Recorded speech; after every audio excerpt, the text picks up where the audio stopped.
right, good afternoon, everybody. I'd like to welcome everyone here for the special City Council meeting, Strategic Planning Workshop. Madam Clerk, has the meeting been noticed and posted in compliance with the open meeting laws? Yes, Your Honor, it has. Very good. Then we'll move on to our agenda.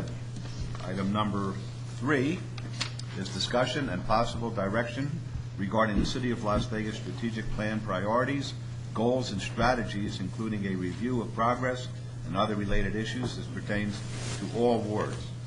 Dr. Selby, I guess you open it up. Good afternoon, Mayor and Council. We have, since we had our strategic planning workshop last year, concluded that once a year interaction with the City Council really isn't enough, given the dynamic nature of what we do and how many issues come up and how many projects we're all involved in. So this is the first of meetings that we hope to host every 4 months or so to allow us to provide input to you and you to provide input to staff on a multitude of issues that we deal with every day here. And so this meeting is structured around some issues that relate to business development, to our planning activities, and to our transportation and transit activities. We don't have a agenda item for you to vote on here. We thought we'd keep it as informal as possible so there's no voting set up here. If the council would like to explore these issues further that we raise beyond the time limits we have today, I think it's perfectly appropriate for you to give direction to bring these items back, or one or more of them, to a regular council meeting. And if there's an item that you want to take action on, just give us direction and we'll bring it to a council meeting as an action item for your consideration. Prior to introducing Steve Houchins, I will respond to one question that's come up a couple times. We are paying full rate to use the convention facility here. All right, thank you very much. And if I may interrupt you for 1 second for a very serious matter, I'd like us to take a moment. Well, Ricky Barlow, who is a dear friend of everybody in this room and as a liaison for Councilman Weekly, suffered a horrendous loss over the weekend when his mother was killed in a very untimely manner in a vehicular accident where Ricky's father and brother have also been involved. Ricky's father is at UMC. I was advised this morning that he was going to undergo some very serious surgery. His brother is very fragile at this point in time. So let's take a moment and pray that it works out the best that it can.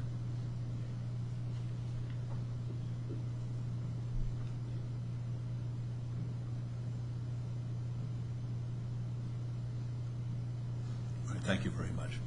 Dr. Selby. The presentations that you'll hear this afternoon are all from departments that are overseen by Steve Houchins, and I'd like to invite Steve up to give you a little bit of background about how we got here and the mechanics of the process that we're using to get your input. Thank you, Dr. Selby. Mayor and members of council, it's a pleasure to be with you this afternoon. We have scheduled 3 presentations for this afternoon that we want to bring to you. In the first one, Director Scott Adams and his business development and redevelopment team will discuss the future of the city's economic development efforts and entertain a discussion on how we want to deal with new opportunities that are brought before the city. We're going to ask some questions, such as how do we designate new business parks? What should our focus be on new public investment in the downtown and also in neighborhoods near downtown? And then what is next for downtown? We have a thriving downtown now. Things are booming. What are we going to be looking at 5 years, 10 years from now? Following Scott, we've asked Director Margot Wheeler and her planning department staff to give a brief presentation. They will be seeking input on the future of suburban and urban linkages in our communities, focusing on our trails and our pedestrian thoroughfares and our opportunities to recreate and to enjoy our neighborhoods. Margot will want to do a presentation on the Las Vegas Wash Trail. She'll also want to have guidance on sidewalk improvements in the downtown, in the urban core. And also, we want to talk a little bit about the I-515 relocation options that will be coming up when that highway is expanded. Then finally, following Margot, Jacob Snow of the Regional Transportation Commission will join Deputy Director Jorge Cervantes and the Public Works staff in discussing transportation issues affecting the future, including mass transit options. I would like to add that Charlie Kukowski was scheduled to present today. However, as you know, his mother in New York City passed away last week, and he is taking care of that, and our thoughts and prayers are with him. In the transportation area, we want to talk about continuing freeway widening. Is that something we want to continue to support? And also, we want to talk a little bit about the east leg of the 215 Beltway. Should the city support conversion of city streets to super arterials? Should we provide dedicated transit lines for the bus rapid transit, the BRT system? And finally, how can we use transportation to improve the quality of life in our neighborhoods? To make the best use of today's time, we've asked Ron Petraro to facilitate this workshop today. You all know Ron from his involvement in the strategic planning efforts, plus from other activities that he's participated in throughout the year. Ron's job is to keep us on track as we go through these presentations. We want to emphasize that this time is your time. The presentations provide a backdrop for discussion, but our goal really is to have a meaningful discussion between the council. We have representation from all city departments here today, so who are all ready to participate as necessary. Before I turn the microphone over to Ron, I'd just like to thank staff for arranging these facilities. The special events team put on a great lunch, as usual, and has provided a great venue for us this afternoon. And I also want to thank the mayor and the council for your participation and interest in today's workshop. Thank you very much. Thank you, Ron? Mr. Hutchins.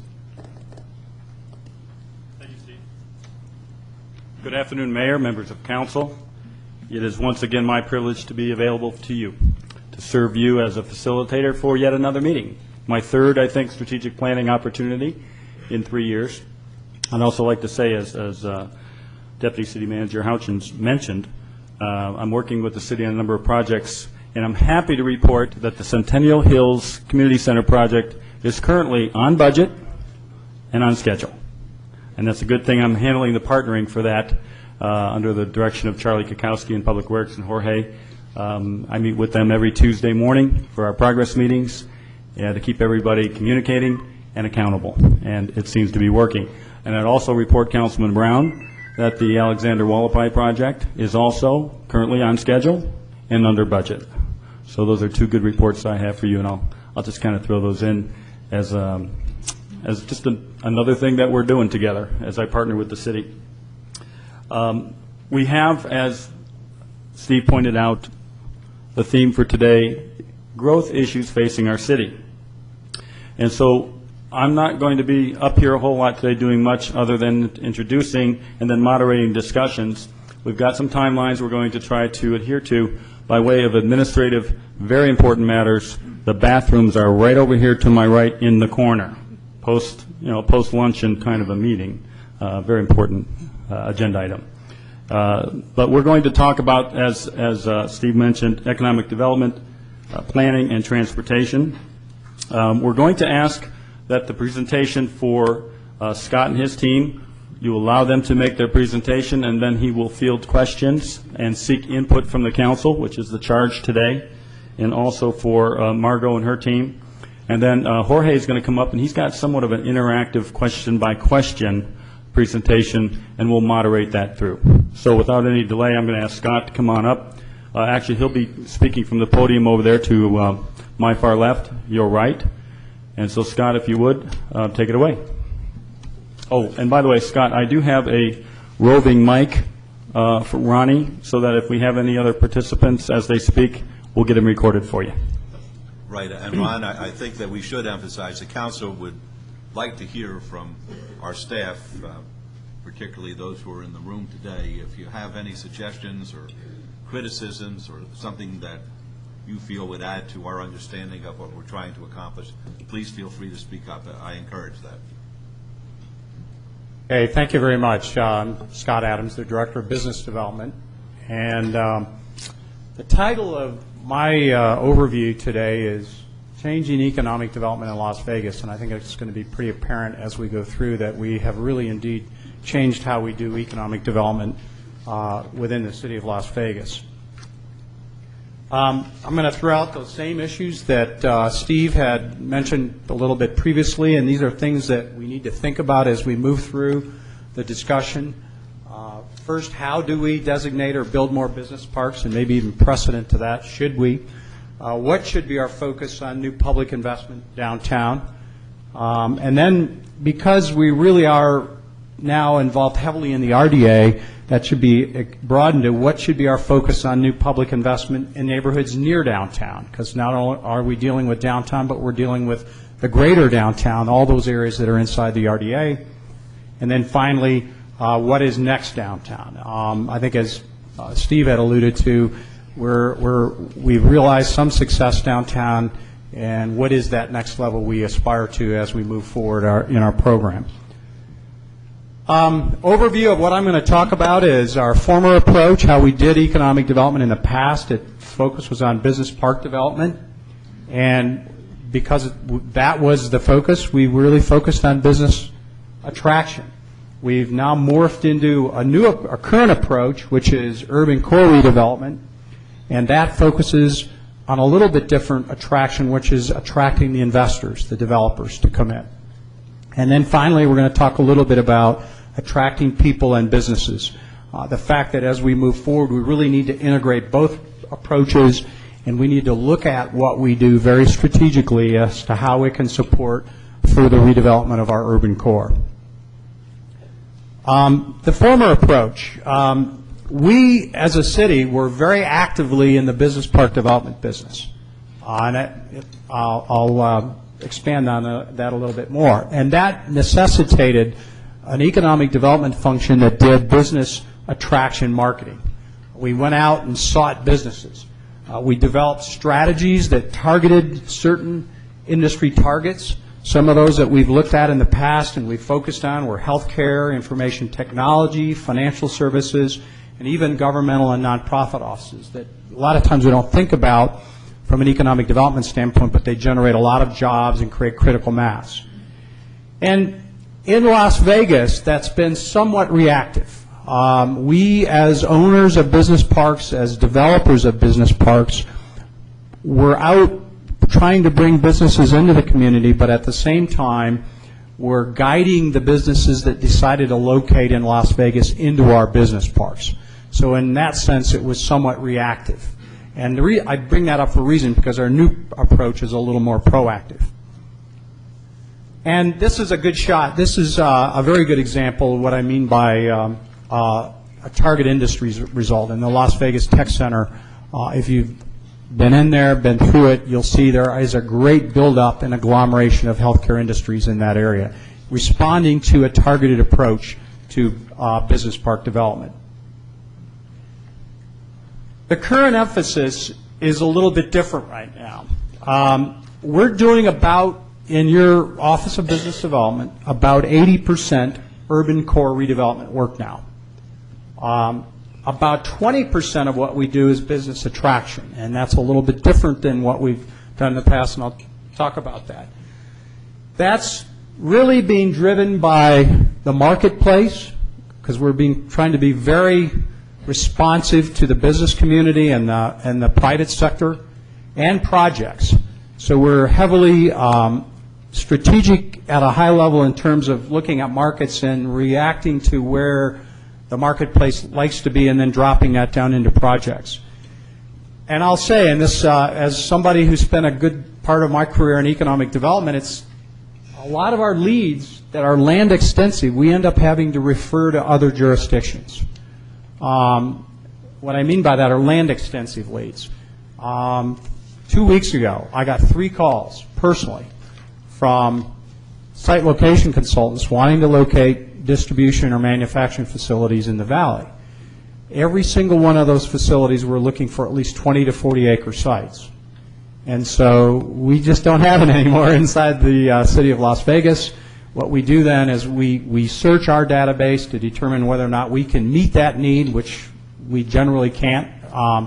And then what we do is, to be positive in regards to the region, we then hand that lead off to the Nevada Development Authority or one of our neighbors, where we know they have sites large enough to accommodate that need. Back up one slide. And a lot of you know that our business park program has been very successful. We issued a report on this about a year and a half ago, where we looked at and analyzed each of the business parks that we've been actively involved in, starting with Spectrum, where we've developed 106 acres. The Tech Center, we did 260 acres. And more recently, the Enterprise Park at 68 acres. In total, we created 10,300 jobs in those 3 business parks, which comprise 434 acres. And in terms of job productivity, that created about 23.7 jobs per acre. And these range, there's actually a range of job generation, but perhaps the most productive park we've had is Enterprise Park, especially most recently with the announcement of Cox moving their regional headquarters into that facility. So bigger isn't always better. Sometimes a very small business park can be just as productive in terms of job creation as a very large business park. And these are 2 good overhead shots of the 2 that are virtually built out. On the left, you'll see the Las Vegas Tech Center, and on the right is a bird's eye view of the Spectrum. Any sites that are left in those are sites that the private sector owns, or the very few that we own that we still are working, that there's really not much left to do in. What are our challenges to continuing that approach as a city? If we want to stay in the game and be competitive and continue to grow jobs for our residents and strengthen and diversify our business base, well, in the 3 parks that we have been actively involved in, we have 28 acres that remain under city control. And I know them by heart. We have 10 acres in the Tech Center, and we are actually actively working the expansion of that as we speak, and we hope to bring forward agreements that will basically use all that up within the next 30 to 60 days. We have 18 acres left in Enterprise Park. We have a 10-acre site that we're actively promoting the development of a grocery-anchored retail center, and then we have 8 acres left. And so that's it for our business park program. When we get prospect contacts that come into us, business X wants to move here, or maybe they're out in Henderson, want to move into the city, and contact us, we will first see if they fit into any of the sites that we have under our control, and then secondly, we'll look at all the commercial and industrial property or databases that are out there to see if there's anything that the private sector has in their inventory that meets the needs of that particular prospect. And this is such a dynamic real estate market right now that the property turns over so quickly that it's very difficult to match up anything in the inventory to a prospect that might want to come in without having a very large inventory of either space or buildings under your control. And then finally, probably the biggest challenge that we face as a city of continuing commercial development, whether it's industrial, office, or other, is that right now land is worth more for housing than commercial development, especially out in our suburban areas. The numbers really don't work for too much anymore on commercial development at the same values that you're starting to see residential developers take property down at. And so if we got into continue to stay in the business park business, we'll be in competition with the private sector for scarce land resources. I like to say when investors come into our office and we talk about the valley and how it's built out, the best way to view it is at night when you're coming in on a plane. And you see the lights that represent development wrapping up the foothills all the way around the valley. and which means we've bumped up to the mountain range all the way around the valley, and that's caused a build-out of our fringes, that's caused land values to go up, and that creates the situation we're in today. Enterprise Park's a good example of what we're doing, our thinking right now. We're working very closely with Councilman Weekly on this. We have 8 acres less. How do we use that remaining 8 acres? And how can we use that 8 acres to maximize business development, create jobs? And one of the things we're looking at is, can we break it down into smaller sites that would orient the smaller businesses to create and be as productive as we can in job generation in the park? And I just use that as an example of, as we start to ratchet down and the land gets less and less available for commercial development, you have to get smarter and wiser in how you use that land for commercial development. We also are looking at some future potential business parks. If you remember, we brought before you a memorandum of understanding a while back for a potential park at Alta and Wallapai. That's BLM property that is working its way through, hopefully, the federal legislature, and will provide for a BLM release for a very small park, in this case land, and I'll show it to you here in a minute, that the Cancer Institute and possibly other biotech companies could locate on. We also can look at future BLM releases and expansions. As they bring land into the marketplace, are there ways that we can make that land available for future business park development? And we really need to start thinking about downtown, looking at downtown as a business park. It's an unconventional description of it, but making places and space available for commercial, job-oriented development in the core area of downtown, in our urban core. And then finally, another opportunity could be Cashman Field. Even if we develop it as a sports and entertainment facility, there might be the opportunity of mixed use that we can incorporate job-generating uses. At the same time, we have to think about the kinds of things that we're doing in our downtown area, in our greater downtown area, as creating jobs, as diversifying our economy, and doing the same kind of thing that we've been doing historically in our business parks. This is the Cancer Institute Biotech Park. This is kind of a reminder of the slide that I showed you months ago when we brought this before council, where we've really got an 80-acre site there, and it's being sliced up into a park, a site for the Cancer Institute, existing water authority facility, and as well as some additional land, in this case only 16 acres, for the possibility of biotech business development in conjunction with the Cancer Institute. On a 16-acre site, you might be able to get 300,000 square feet of office space that could be tied to that kind of use. Here's the broad thinking of downtown, in this case Union Park. We just approved an exclusive negotiating agreement with Heritage Nevada for a World Jewelry Center. And so we can start to think of things like World Market Center, the 61 acres, as places where very large buildings get built, where we can generate jobs, diversify our economy, and do the same kinds of things we've been doing in our horizontal business parks, but bringing it into our urban core area. And then finally, Cashman Field. I would say anytime you have surface parking, you have an opportunity to build buildings that you haven't realized your highest and best use on a piece of property.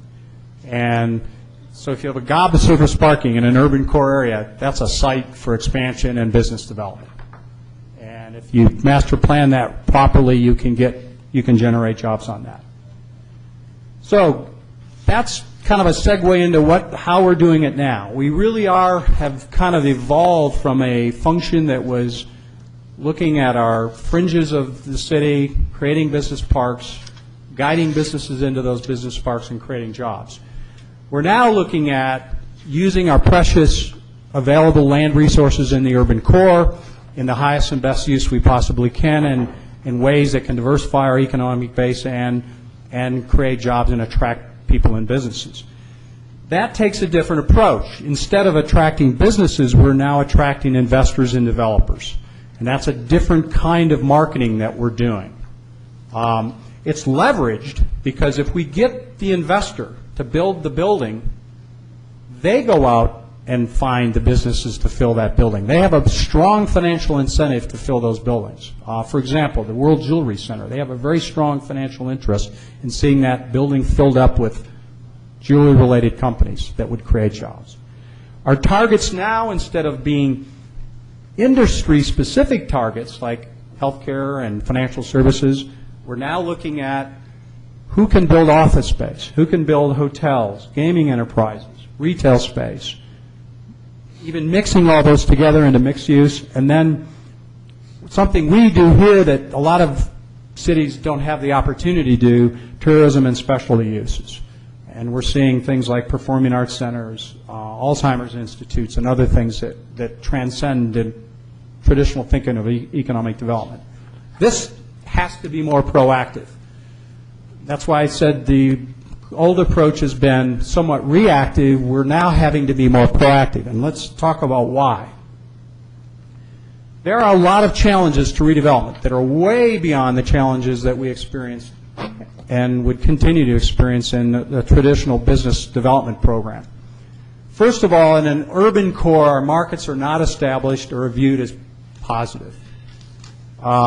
Many of our areas in the redevelopment area are actually blighted, and I know our residents don't like to think of them as that way, but technically, in order for an area to be in the RDA, it has to be blighted. And so we do blight studies. We document the condition of property before it comes into the RDA, and so you start with an area that's declined, and you start at perhaps the lowest level of development that you could begin at before you can bring it back. And then a lot of our older urban core areas, the markets are viewed from a historical perspective. I'll give you a good case in point. Attracting a grocery store into West Las Vegas. Vons moved out. That is a historical perspective now that other grocers look at and say, why did Vons move out? They don't understand the dynamics of that. They look at that historically and say there must be something wrong, which in fact is just the opposite. There's a tremendous market potential in that area for a grocery store. So what we do is we have to start sort of in a negative situation, sell proactively investors on doing that and overcome that historical objection or perspective. Another issue with urban core development is much, much higher cost of development. In fact, there's an old saying in redevelopment, it's acquire, clear, and write down. And the act of acquiring and clearing is an expensive process for most developers and investors, something a lot of them don't like to overcome. They just soon go out and buy 50 acres out in the suburbs and build buildings, not have to go through all that process. But even more, in especially a downtown area, you get into situations that are very uncompetitive. You start with higher land costs, and in the last couple of years in our downtown, we've seen land costs go from $40 a square foot to $200 a square foot, literally overnight. You have parking garages, which you don't have in a lot of suburban locations, and you have vertical construction costs. You have structural steel, high-speed elevators, all the things that add cost to a building. And often, because get back up to the market again, the rent structure in an urban core isn't very high. The rents don't cover those higher costs. So they look at a downtown area and say, we can't make our numbers work. And that's why often you'll see incentive programs and things to catalyze development in an urban core redevelopment area as differentiated from what you might have to do in a traditional suburban business development environment. This is a good side-by-side comparison of what I mean. This is a visual, picture tells 1,000 words. The left-hand side is the Mulaski Corporate Center. You've got 6 levels of structured parking. You'll have another 12 to 15 levels of office space above that. You've got structural steel, parking garages, high-speed elevators. At the end of the day, they've got to charge $350 a foot, and they're barely making their numbers work for that to work. On the right-hand side is the way we've been doing it. Single-story, tilt-up construction in Spectrum, gobs of surface parking around it. Surface parking space costs $2,000, a parking garage space costs $15,000. So we're going from the way we've been doing it on the right to the way we've got to do it on the left. And that dictates a different way of thinking and doing business as a city in terms of attracting investment into your urban core. So as we move forward, we need to be thinking about how we can integrate both of these approaches. We need to really not give up on building more suburban business parks.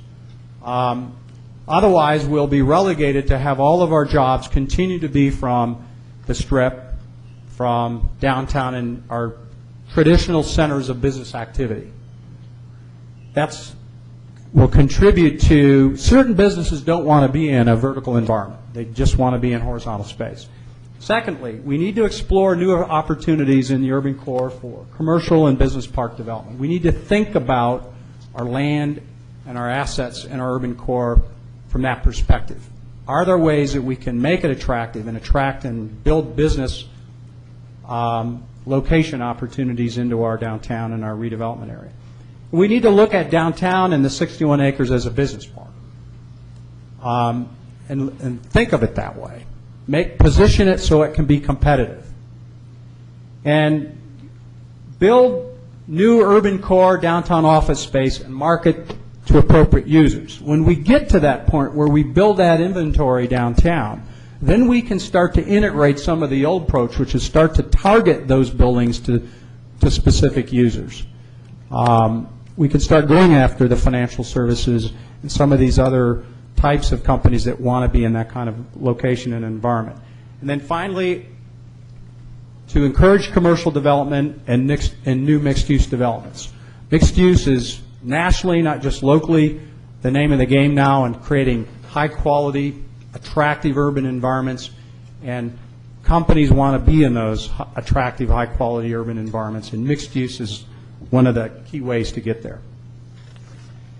And so then the other question that we brought up before was what is next? And this is just kind of just to show our downtown and compare it to some of the ones that we think of when we think of big downtowns around the United States. Dallas, Denver, Houston, Los Angeles. Our downtown is in the upper right. I put this here to illustrate the fact that if you look at these other cities, their downtowns have a huge concentration of office space. Half of the buildings in each of these skylines you see are office buildings. They have repositioned and positioned their urban core as one of the primary places to do business in their metropolitan area. And I think we have that opportunity to do the same thing here. But it also suggests other things that we may need to do next to go to that next level in our redevelopment area in our downtown. And that gets us into what are some of those strategies and ways we support urban core redevelopment. If you really think about it, and this is bringing it into very, very simple terms, it's all about attracting people. And if you can attract people, then you'll attract businesses. Businesses want to go where people feel comfortable and are attracted to. And that's really, in a very simplistic sense, what we really need to do. The next step is then developing and executing strategies for the key areas of our urban core that build on that axiom of making it attractive for people to come into our urban core. And then focusing public investment behind those strategies to reinforce and catalyze private investment. In some cases, we want to reinforce private investment. A good point. Recently, we're seeing some high-rise condominiums built in the urban core. For example, Soho Lofts just opened. They're delivering units. Newport Lofts is under construction. We're seeing Jewel under construction. We're starting to build an urban neighborhood in that part of the downtown. We now need to look at how can we connect those points with the fabric and urban fabric of streetscaping and things that reinforce those investors, those residents' decision to buy units and live downtown. But then there are other things where you need to be a catalyst, where you invest to induce a developer to build in a location because the infrastructure and things aren't there. They want to know that the city is there as a patient investment partner with them. A way to do that has been built into our state redevelopment law. our state redevelopment law provides for tax increment financing. And what that means is as we grow our new development in the redevelopment area, so grows the new taxes coming from that development, and it provides for those new tax increments to go into our redevelopment agency special revenue fund, and that's can be plowed back into the redevelopment area on strategic, catalytic, and reinforcing investments. And so that's a source. It's sort of like retained earnings in a company, where a company generates earnings, they capture some of those earnings and plow them back into the company to fuel further growth and development of the company. And that's kind of the concept behind tax increment financing. And then it's going to then be important to go back to what I said earlier, which is then take these TIF resources and funnel those into a plan and strategies for focused investment.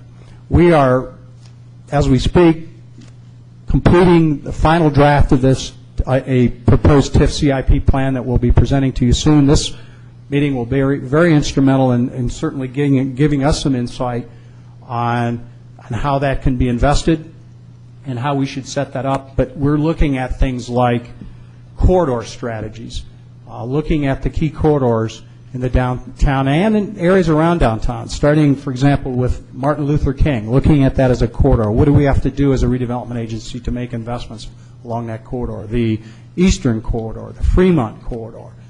Within the downtown, looking at streetscaping, putting together funds that can be used to underground utilities. So the investments that we would look at making follow behind all the strategies and concerted efforts that we're proposing as a city and a redevelopment agency to further reinforce what we're doing in the downtown area and take us to that next level. And then there's some key things that we should be mindful of in creating the people-friendly environment. And you know, we've actually done made tremendous strides in achieving some of these, creating new living opportunities. We're at a point where in our downtown where we have 1,900 units now under construction. Now, I don't think there's too many cities in America that can say they've got that many units under construction in a one-year time frame in their downtown.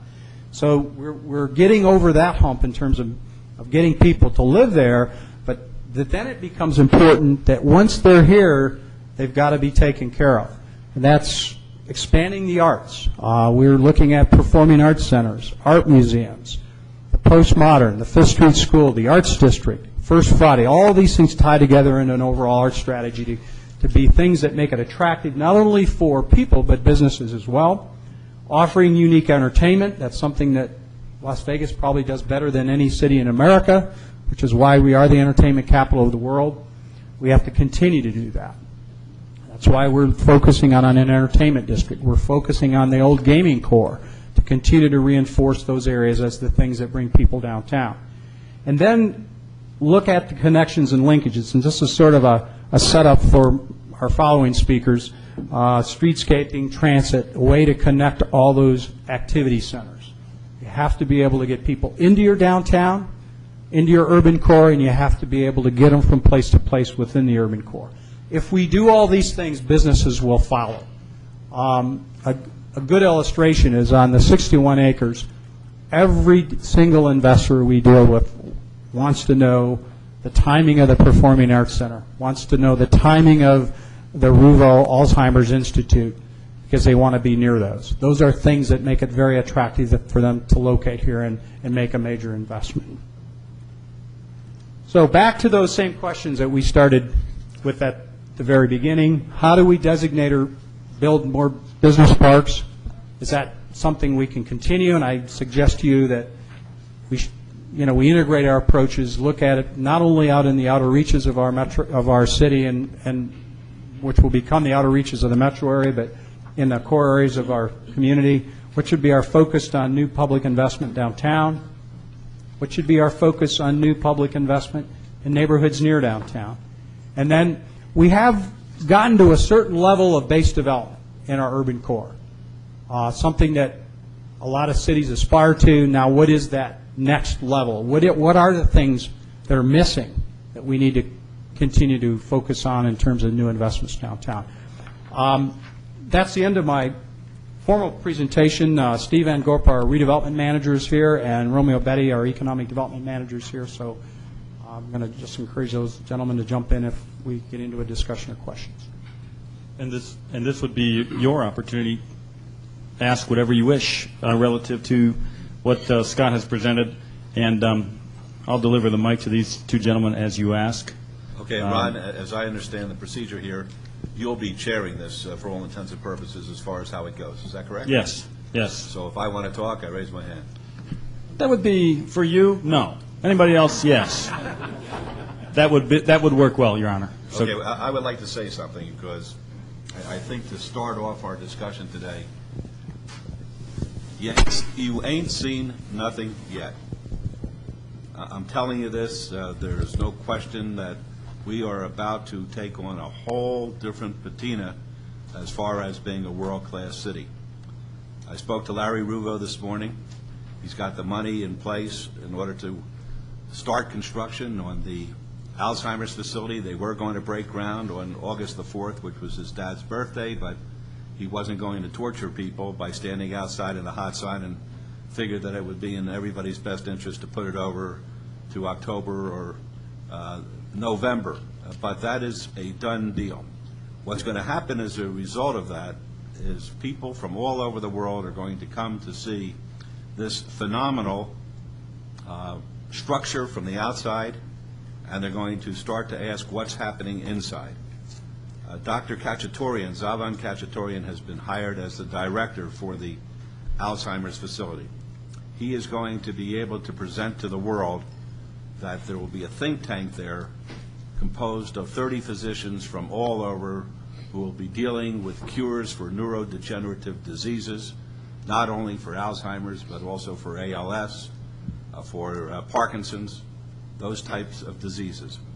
As a result of that, I believe, and I'll stake everything that this council has been trying to accomplish on this statement, that we are going to become a center where first-class medical facilities are going to want to be associated with what's happening at that Ruvo institution. I just think that it's going to make our medical district into something that will be very, very valuable, and we should really think in terms of acquiring land in the medical district if we're going to be in the land business. That would be a perfect location for that. This is going to be something it's going to make people think differently about Las Vegas. We're going to be thought of in a manner that nobody has ever dreamed of us. It's going to take us to a whole new level.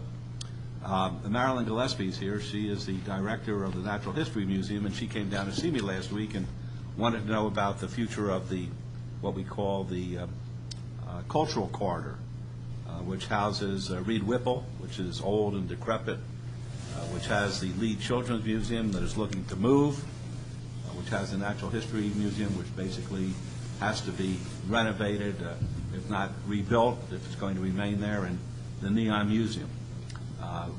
Councilman Brown has been talking for several years about the potential of the city purchasing land in that area as well, not necessarily to maintain the cultural corridor, but recognizing that Cashman Field, which the city basically controls, has 57 acres, which will be so valuable for potential development that that will either be a place for a professional sports team or just a multi-use facility, just taking wherever your imagination will take you. And that's going to be, in my opinion, a very, very valuable part of our community as far as investing. What's going to happen on the 61 acres? Sometimes I feel that we don't share these things with each other as much as we don't share it with our staff, and I'm not sure how far it gets down, but we've been in negotiations with two major hotel companies, and when I say major, I'm talking about major to settle on that site. There'll be non-gaming, but they'll be business-oriented. They realize the potential of associating with the World Market Center, which will have 12 million square feet of furniture warehouse space. They understand that the potential of the Jewelry Mart, a 40-story building by Zarnigan, who has performed in the past, having built the Peninsula Hotel down in Beverly Hills and is a winner. With having those coupled with the Alzheimer's and the Performing Arts Center, there's just no telling what's going to happen in that entire area surrounding the 61 acres on both sides of MLK and extending, I don't know how far, towards Rancho, between Sahara and all the way over to at least Alton.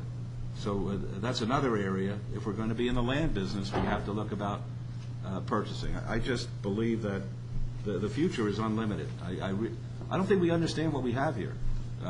What we need, of course, is we have to establish the sense of community that other major world-class cities have, and particularly in America, places like San Diego, where you go downtown and you see their Gaslamp district, even on a Thursday night, and you see folks from all over just coming into the downtown and going to the restaurants and body against body, and now they have Little Italy that sprung up in the last 2 years. It's just incredible. Same type of energy, and we have to get that into the downtown. I think we have to really market the downtown ourselves as a place for the community, or we have to partner with the Fremont Street Experience, who I believe really doesn't hold up their end of the bargain as far as what we're trying to accomplish down there. They should really be our partners with much of this, as well as the folks who are developing on East Fremont Street. We really have to sell what is being created in the downtown area here. The Manhattanization is wonderful, but it's only wonderful if the sense of community is going to be created. The last thing, I'll keep my mouth shut after this, at least for a moment. I honest to goodness believe, even though he'll deny it, and the party line is it's not going to happen, I really believe that with the U.S. basketball team, with Coach K, having been here and had a great experience with the players, enjoying Las Vegas, where LeBron James says Vegas is a wonderful place to live. I believe that with the summer leagues here, where there were no incidents, it was all good, healthy sports with the NBA and the rookie teams, and with the NBA All-Star Game coming here in February of next year, I believe that David Stern will be unable to say no to a franchise, and that will give us, I think, the keystone that we can pin ourselves to as far as developing the sense of community. And we're going to be a whole different city. We could be a whole different city in a matter of 18 months. As far as timetables are concerned, the Performing Arts Center, Scott, correct me if I'm wrong, they'll start construction within 18 months? Approximately, yes, sir. That's what they say, and Ruvo says he'll be in the ground in construction within 90 days, not just a ceremonial groundbreaking. So that's it for me. Mr. Mayor, Yes, Councilman. if I might ask, the concern I have with the downtown area right now is parking. And I know we mentioned the Gaslight District, and I spoke with some people who own restaurants in that district in San Diego, and they are feeling they're not doing the business they could be doing, because as they said to me, that if you have to spend a lot of money parking, or if it takes a lot of time, they're going to go to Del Mar, they're going to go to some of the other nice restaurants around there. And I know that this is a problem that's been presented in other places. And so I'm hoping that as this plan goes through, that we look very, very carefully at the parking downtown, because it seems to be arising as a significant problem. And Councilwoman, I could just tell you that I was down there 2 weeks ago to the Gaslamp District, paid $20 for surface parking, and we took the car. It was in jeopardy the entire period of time. They don't have any parking down there. No, they don't. And if you can go to the Hoya or Del Mar and go to a nice restaurant and you're in the inside of San Diego, you might go there rather than going downtown. And this was from a business owner who is concerned about his business right now in the Gaslight Lamp, just a restaurant owner. So that was one thing that I think if we're proactive, that we can solve some of those problems before they arise, as they have in some of the other cities that we're emulating. Thank you. And at the same time, I think we have to re-educate our public, because we're so used to here having surface parking that people resent coming down and paying for parking if it's in a structured environment. That's going to be an educational process, the same way when Jacob Snow starts talking. it's an educational process to get people to use public transportation. If we can get that going, then we don't need all the garages that would have to be built. Scott, you mentioned that you had a couple things that you wanted to hear from the council on, particularly to those questions, if you could go back there and put them up there. And maybe we can direct the discussion along the lines of those questions. But I think they were at the very end. At the very end, just before, yeah, nope, one more back now. There we go. Particularly, Scott and your team, what is it that you would like to hear from the council in terms of how we're doing, answers to these questions? Are we focusing on the appropriate things? And what is it that you want to hear, Scott, and your team? I think probably the most important thing right now is where should we strategically invest new resources as they become available. We are poised at the beginning of an influx of tax increment revenue that will come in from all the new development that's been occurring over the last 1 or 2 years. And I think we'd like to get some input on what kinds of projects and strategies you see us investing in as a city and as an RDA. And not just downtown, but that's why I look at the neighborhoods near downtown. I think there's an opportunity to take some of the profit, so to speak, we're generating from downtown and investing it in the near downtown neighborhoods that are in or near the RDA. So is it where or what? Where, what kinds of projects? We're going to bring forward a CIP that's flexible. This is a city that changes quickly, so you not only should focus on very specific strategies and projects, but you also need to leave yourself a little flux so that you can be responsive to things as we change rapidly. But those are the things that we're going to be looking for and taking a lot of cues from you on. Councilman Reese and then Councilman Ross. Following Councilwoman Tarkanian's lead on the parking, in conversation with Metro, they're looking at building a new admin building as well as jail. And the one thing that is really hindering them is the ability to have parking spaces. Would it be in the city's best interest to build a parking structure downtown? Buy property and build a parking structure and put in reasonable rates for people that do go downtown and frequent downtown.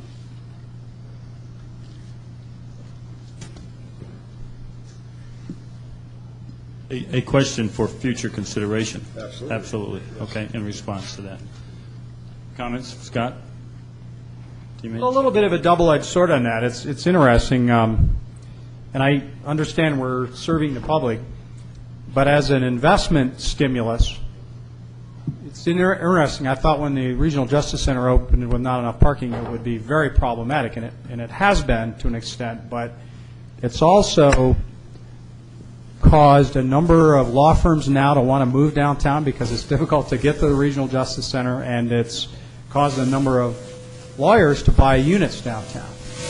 So there's a balance that you strike between the supply of parking to meet the customer and public's needs and not build too much in a downtown area. So that's something we'll need to be very careful of as we move forward in looking at strategies like that. Councilman Ross. Thank you. I frequently go downtown. My wife and I like to go to the movies there at the Neonopolis and go eat the new restaurants downtown. I've never had a problem parking in the Big Red Garage, the Neonopolis Garage, and any of the hotels or casinos garages because they have a little incentive called validating your ticket. And that seems to work out real well for me because I'm on a tight budget. But, Mr. Adams, I want to talk briefly about how do we designate or build more business parks. It's apparent to me that as you went on with your discussion about, we're running out of dirt, the Northwest is the answer. And I think in the back of my memory banks, there's been some talk and consideration about a future technical or business park in the Northwest, in Ward 6. You have any comment on that? Well, the concern there is the control and extent to which we can influence the BLM release process and are we indeed competing with private interests for that same land? If you let the private marketplace go, which is basically what's happened in the BLM auction process, they bid land values up on the basis of what they perceive to be highest and best use, which is predominantly residential with some commercial development interspersed to support that residential development pattern. So if we intervene in that process, how does that impact what they earn in terms of, how does that impact the BLM and the revenues generated in that process, and how is the private sector going to respond to that? Well, and with that thought in mind, I'm concerned also about transportation issues. If we have an employment-type setting or business-type park in the Northwest, in Centennial Hills or beyond, how do we keep those people moving in and out so it works well for them? So we try to reach that urbanism we're looking forward to, and I'll direct those questions at a later time when it comes to transportation issues. I could respond also to your question on another level. The Regional Planning Coalition has commissioned an economic-based study, which is fairly unique. It's this type of study I don't believe has been done, which is we're projecting, there's a team of all of us economic developers working with the consultants from Henderson, North Las Vegas, the county, myself, and others. And we're projecting what jobs will be the next 20 years in the valley. And then what we need to do to diversify that economic base into new industry types. But then the next step we're going to go to, which hasn't been done, which is determine what the acreage requirements are going to be for commercial, industrial, and other zone property valley-wide, and then try to arrive at some allocation of that to understand, at least get data to understand just what our acreage needs are going to be for those kind of uses as we go forward over the next 20 years. So you as elected officials will then have the information you need to make land use decisions about how you can allocate land use. And that it's kind of crystal balling in terms of what our economy is going to be 20 years from now, but it's also then saying how does that use up land and where does it go? And how do we make room for it? I believe Betsy has a comment. I don't know that I necessarily want to respond to that, but I guess one of the things that's been a part of our federal plan for the last, probably going on 4 years, was to try and create some flexibility federally to create a new business park out in the Northwest, Councilman, as you mentioned. And although there's not a comprehensive bill that seems to be up for consideration during this session of Congress, there may be potential for that in the future.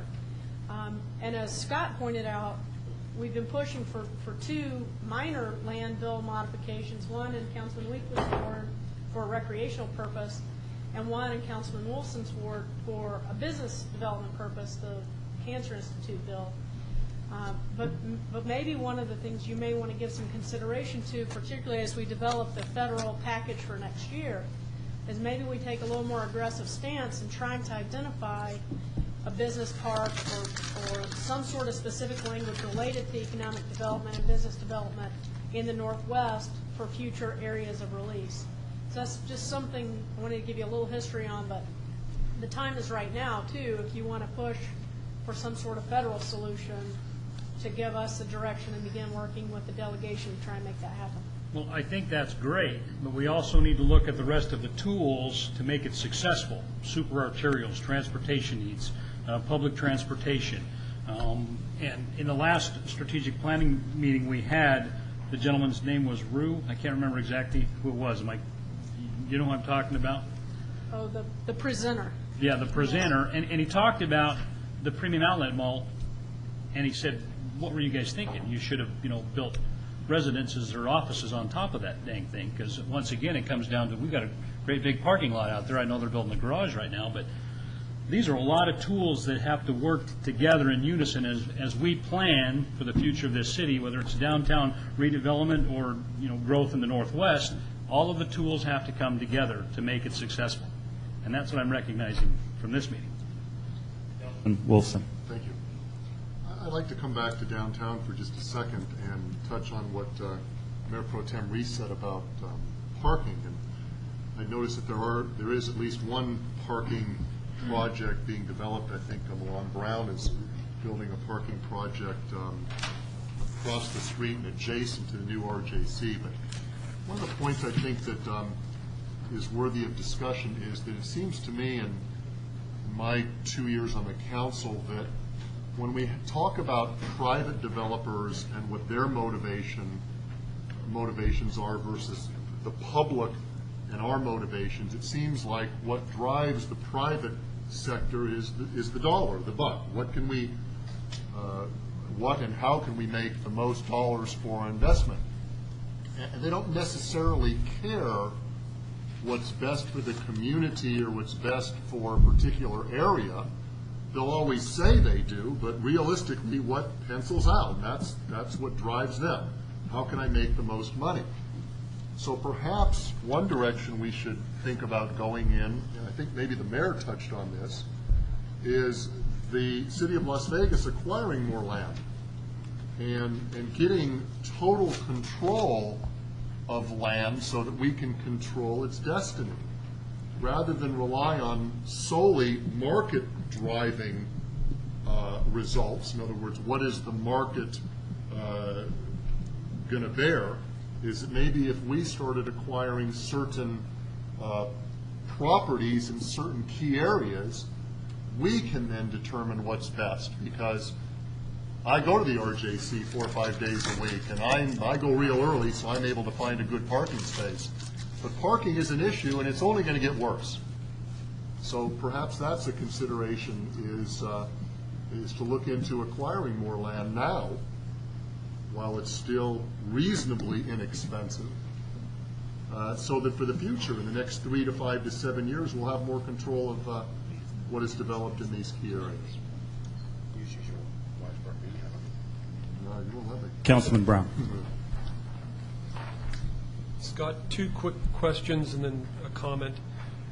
23.7 jobs per acre. Did you throw that number out? Yeah, that's just... What does that compare to? That's a good question. I thought about that after the fact. I don't have a good comparison. I would say, I mean, and I'm thinking out loud here, it's way more productive than the development pattern that you see in some of our neighbors, for example, in North Las Vegas and Henderson, where they've done a lot of tremendously horizontal space, where you've got distribution centers, flex space, and that kind of thing, where you might have 5 or 6 employees in a 50, 100,000 square foot building. So I'd be curious if you could get some comps. I was thinking more up in Summerlin and some of our master plan communities. If that's what we're comparing suburban business park development to, in light of the fact that most of the land in the Northwest, and ultimately, as the BLM releases more, will be part of 1,000-acre, 2,000-acre master plans, if 23.7 is what we're doing, it just seems like we're throwing a lot of resources. Of course, if the feds give us the land for free, we'll never say no, but it seems there could be a lot more target energy focused downtown. if I could just respond to that point, I didn't mean to interrupt, but the World Jewelry Center is a great example of that. If that building, when that building's built out, and I think it's on 4 acres, you'll have 2,000 employees in a building, so you have 500 employees per acre on that one site, by comparison to the 23.7. Talking some real jobs. When you ask the question, the next downtown, is that expanding the existing downtown? Is that synergistically? Is that down one corridor versus another? What is sort of all of the above. It's what ways do we get to reposition downtown to become the office center of the valley? What additional things should there be downtown that we don't have downtown that we know are in some of these other major cities? We've touched on some. Some are very mundane, like parking. Parking is a critical thing. Are there areas within downtown that you think we have opportunities to develop that we haven't taken full advantage of? And likewise, are there areas where we seem to be doing a good job and we need to continue that? Or are there areas where we're overemphasizing? We're putting too much into areas that we shouldn't be. The TIF capital master plan that's being finalized now, part of that is going to be our ability to use redevelopment dollars to reinvest in real estate. It's really to systematically program how we would invest those dollars over a 5-year capital improvement program period. And it's anticipating the fact that we're going to start generating way more serious TIF money than we have, because every condominium project that opens sells at an average unit price of at least $500,000. So every building will generate $1 million of TIF. Open-ended question, final comment. I would ask that we double-check to see if that reinvestment strategy allows the city to not just do capital improvements, but assemble land. And I'm sure it does, but that's the open-ended question, which the final comment, and I think a couple of members touched on it, at times we appear to be piecemeal downtown. We find a piece, what a great deal, we buy it. Perhaps we could balance that piecemeal great deal approach with, let's look at the possibility of assembling 100 acres by Cashman, or 70 acres down further East Fremont, or heading into the transition through the I-15 into the historic west side. If you, as part of this TIF capital improvement plan, if you could identify a little more globally what would be nice as far as a real assemblage, and that is my final comment. Councilman Reese. Yes, just to follow up what Councilman Brown said, I think we got a very, very unique opportunity to assemble all that land between Maryland Parkway and Las Vegas Boulevard and Bonanza and Washington by Cashman Field. We have a lot of rundown properties in there, fourplexes of the like. We do have the new substation there, and when you said that, you said it all. And even where the Neon Museum's going in, it's an area to me where it's just ripe for the picking right now. Councilman? I have a question. I have a question for you. Yes, Your Honor. Why do we want business parks? Good question. Part of it is, I come, and I probably should have stated that at the outset, that from the premise that there is a need to diversify our economy, that we need to diversify somewhat away from our traditional gaming and entertainment base, that to become less of a one-horse town and more of a diversified economy, such that if our gaming and entertainment base at some point hits the wall, so to speak, we've got other legs under the stool that can diversify and support our economy. And so by creating opportunities for businesses other than those traditional industries to locate, we're helping diversify our economy. Well, I appreciate that, but we are a region here. And we may not want to think that way, but the truth of the matter is the diversification of the economy really is a regional issue rather than one of the city of Las Vegas. And if we're looking to diversify, and we need large parcels of land within which to do so, if they're not in the Northwest, as suggested by Councilman Ross, and maybe that land out there may be too valuable for this, I don't know.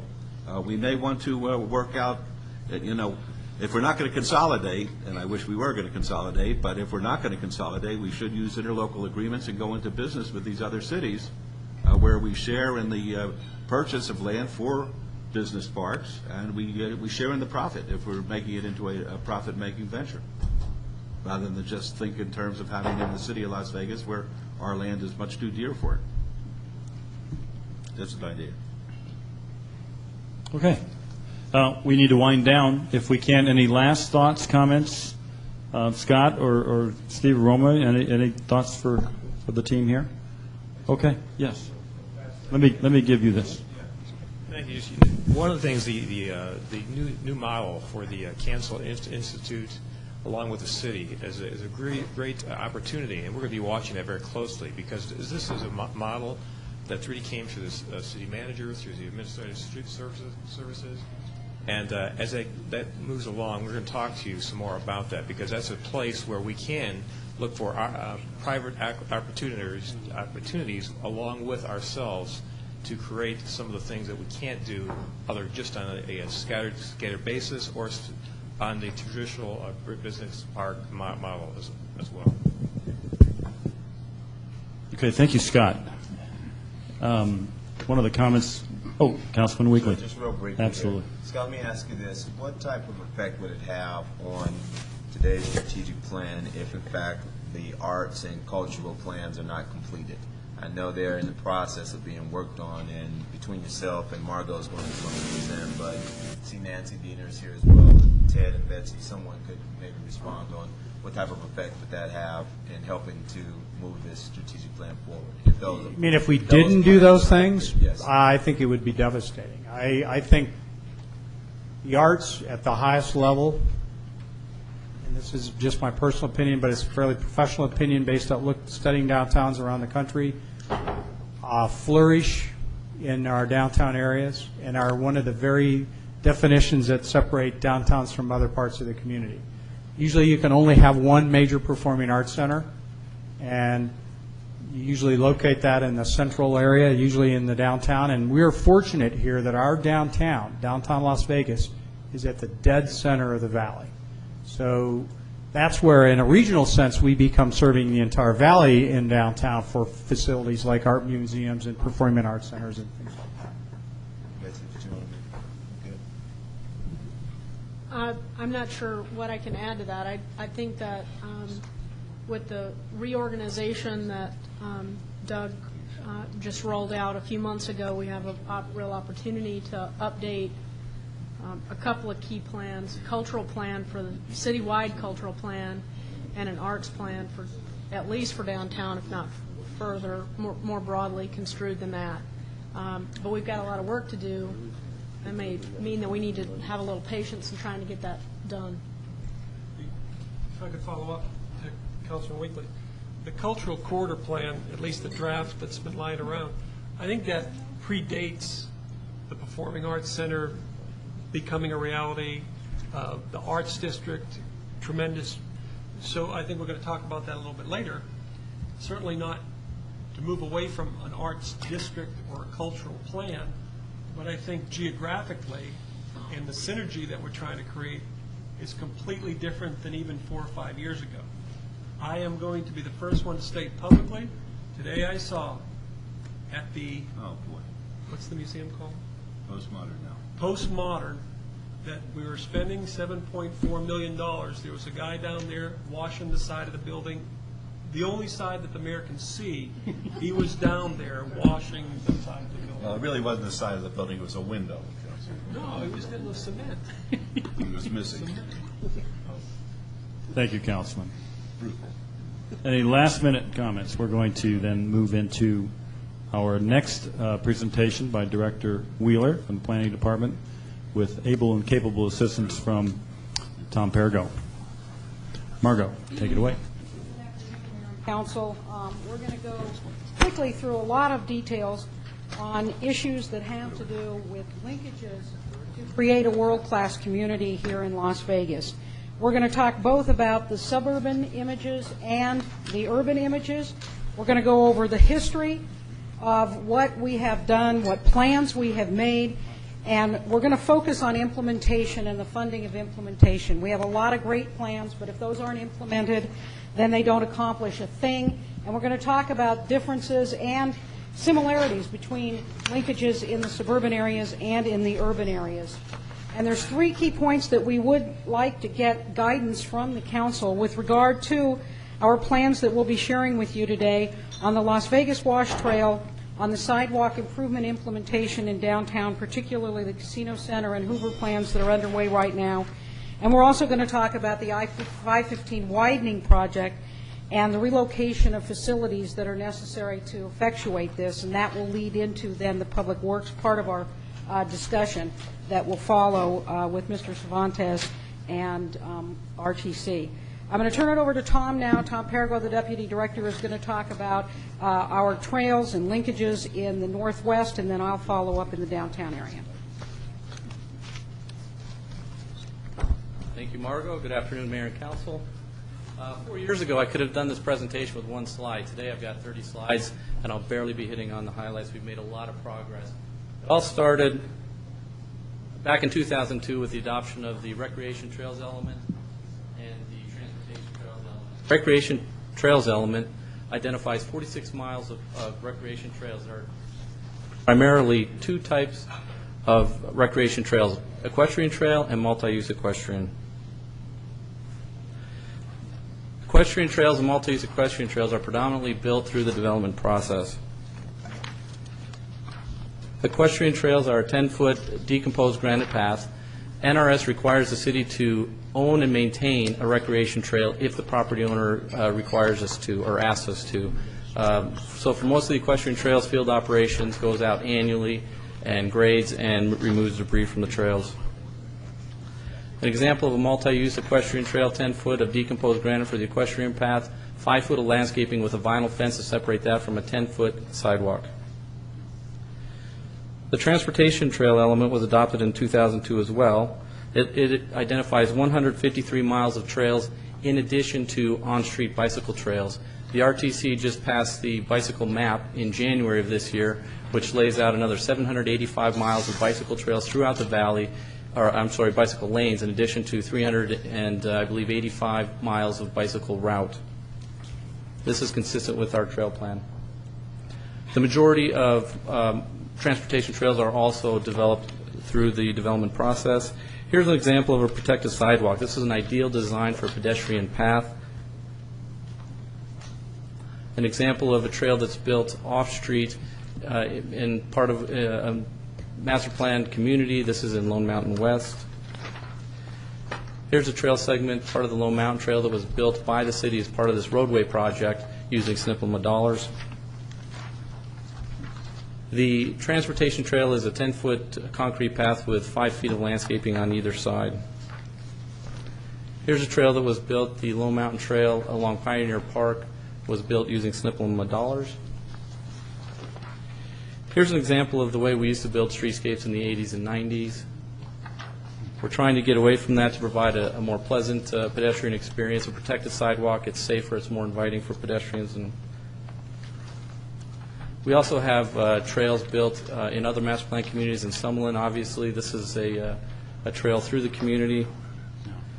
At Build Out, Summerlin will be adding over 100 miles of trails to the city's trail system. Another example of a trail that's built in Summerlin and a model that we're trying to adopt in other master plan communities in the future, such as Kyle Canyon, is to use the arroyos for trails, open space, recreation areas, drainage, multiple use out of the land. The Northwest Open Space Plan also identified a hub and spoke system which highlights the importance of trails to connect up open space areas. There was a survey done with this plan where 43% of the residents identified trails for biking and walking as one of the most important amenities. There's also the Regional Open Space Plan that was just adopted last month by the Southern Nevada Regional Planning Coalition, identifying major regional trail connectors for the Regional Open Space Plan. One of the important components of this plan is what's called the Vias Verdes, and they picked up on that from our Northwest Open Space Plan, and that essentially creates a ring around the valley of sort of a transition open space area between the built environment and the protected federal lands. And Scott talked about how the valley's built up to the edge, to the mountains, and one of the important things they identified in this plan is the mountain backdrop for the entire community and how we've done a tremendous job preserving that, and this plan lays out that we should continue to do that. Implementation, developer built. When this plan is completed, there will be 172 miles of developer built trails. We estimate that that's about a $136 million investment for the city of Las Vegas. The city has also developed about 3 miles of trails, primarily through parks as connectors when there's a trail on either side of the park. The city will build another 37 miles of trails using SNPLMA money, and that's currently we have about $46.5 million for trail development. Of the 212 total planned trail miles, 73 total miles have been built to date. That includes pedestrian paths, which are primarily sidewalks. We created the pedestrian path designation for older areas of town where there's already existing infrastructure and there wasn't room, right-of-way room for the full 10-foot path. The purple here shows the pedestrian paths. The green shows the portion of trails that are completed. The blue are trails, 28 miles of trails that are in design or under construction. And the red shows the rest of the trail system. Now we're going to quickly go around the by planning sector and highlight some of the major trails that are under construction. There's an image of the entire trail network. Focusing on the northwest sector, the Lone Mountain Trail. This portion of the Lone Mountain Trail is being constructed through the development process. The Grand Teton Trail is about a 12-mile trail. The south side is multi-use transportation. The north side is equestrian. This is predominantly being constructed through the development process. About a mile of this trail will be built with SNPLMA funds. The Beltway Trail is being constructed, or it's being graded through the development of the Beltway by Clark County. We'll come back in once that is at full build-out and install the trail with SNPLMA funds. And there's the rest of the trail network. Moving to the southwest sector, the Rampart Trail connects from Bruce Trent Park past the Vicki Darling Tennis Complex to Angel Park, and then west along Alta, and it will connect into the Summerlin Trail Network. The Bonanza Trail is one of the major east-west regional trails that we have in the community. We have, I believe, about $12 million of SNPLMA funding. It is the portion through the tennis and soccer complex is constructed. I hear that in about, I think, 2 or 3 more weeks, they'll be connecting the part under Buffalo. They're fabricating a tunnel to go underneath Buffalo right now. They will, in one weekend, they'll open up Buffalo, drop that tunnel in, and close it back up again. It will connect then from that park to Longford Medical under Buffalo into the Lone Mountain Trail. This portion of the Lone Mountain Trail is, the first phase is complete. The second phase will be under construction or out to bid later this fall. The Beltway Trail, we're working with Clark County. They're going to install the trail with SNPLMA money that the city received as part of the improvement project there that will include the Far Hills overpass, the Summerlin Parkway interchange, and the Lake Mead interchange. And there's the rest of the trail system in that part of the community. In the southeast planning sector, Las Vegas Wash Trail is a major regional trail connecting from the far reaches of the upper Las Vegas Wash by the Paiute community all the way down to the Wetlands Preserve. I'll talk more about this here in a minute. The Cedar Avenue Trail is a connection to the Las Vegas Wash Trail that's under design right now, and it will eventually connect into the downtown trail system. The Bonanza Trail is under design, this segment of it that will take you from Springs Preserve into the downtown and eventually connect up to that Cedar Avenue trail. The Pioneer Trail is completed. It was completed over a year ago with SNPLMA funding. Actually, I think we had the groundbreaking this last January. And the rest of the downtown trail network work that Margot will be hitting on. Las Vegas Wash Trail is currently under design and will be out to bid as soon as we purchase some right-of-way slivers that are along that wash that we still need to acquire. The offers are out, and we expect to have those closed real soon. We'll get that thing under construction right away. We have just over $6 million of SNPLMA funding for that. As we were working on this trail segment, we identified some opportunities to put parks and trailheads along that Las Vegas Wash corridor in an area that is really very much underserved by neighborhood parks at this time. The Sandhill Owens Park site, I guess this pointer doesn't work, the upper left-hand corner of the Sandhill Owens Park site, part of that is owned by the city, part of it is owned by a private owner. We have SNPLMA funding to acquire the other site and to build that park. The Washington Land Park site in the middle there are 2 parcels that we're keeping our eyes on. They're under multiple ownerships. One is delinquent in its taxes, and the other one has a deal. But we're working with Trust for Public Land, and if one of those becomes available, we're going to jump on it as quickly as we can. Marion Harris Park, we have $1.1 million of SNPLMA funding, and I went up to Carson City 2 weeks ago to present this project to the state division, the Division of State Lands, and they awarded us $500,000 in conservation grant funding to acquire Marion Harris. That will close in first week of September. We have a 3D model that shows how this section will look. This is the Marion Harris Park. Again, we've been working with Trust for Public Land on this. We have a contract with the property owner, and we should be closing on that September 9th. We'll be applying in round 8 for SNPLMA money to build the park on that site. There's an existing pedestrian bridge that crosses the wash. The trail will be on the west side of the wash at this point.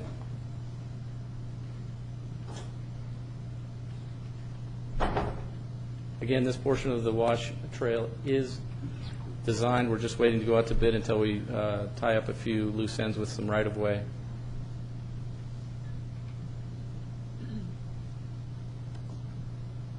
This is about a 4-acre parcel. These two properties right here were part of a sort of a land scam deal, and they've got multiple owners, and they've had a real hard time trying to get out from under that deal. One of the sites does have one very aggressive party in that who has been able to pull all the people together to try to get a deal. The other one, they're delinquent on their taxes, and we expect that one will be available for the city to acquire. The trail continues along the south and west side of Las Vegas Wash. We have two additional properties. The one on the north side of the wash, or on the right side of the screen, is about 4.9 acres. That's the one we have funding to develop a park from SNPLMA in round 6, but we're still working with the property owner and Trust for Public Land. We have the money to acquire. We just don't have a deal yet. In fact, we're meeting with the property owners flying down from San Francisco next week for a pre-appraisal conference.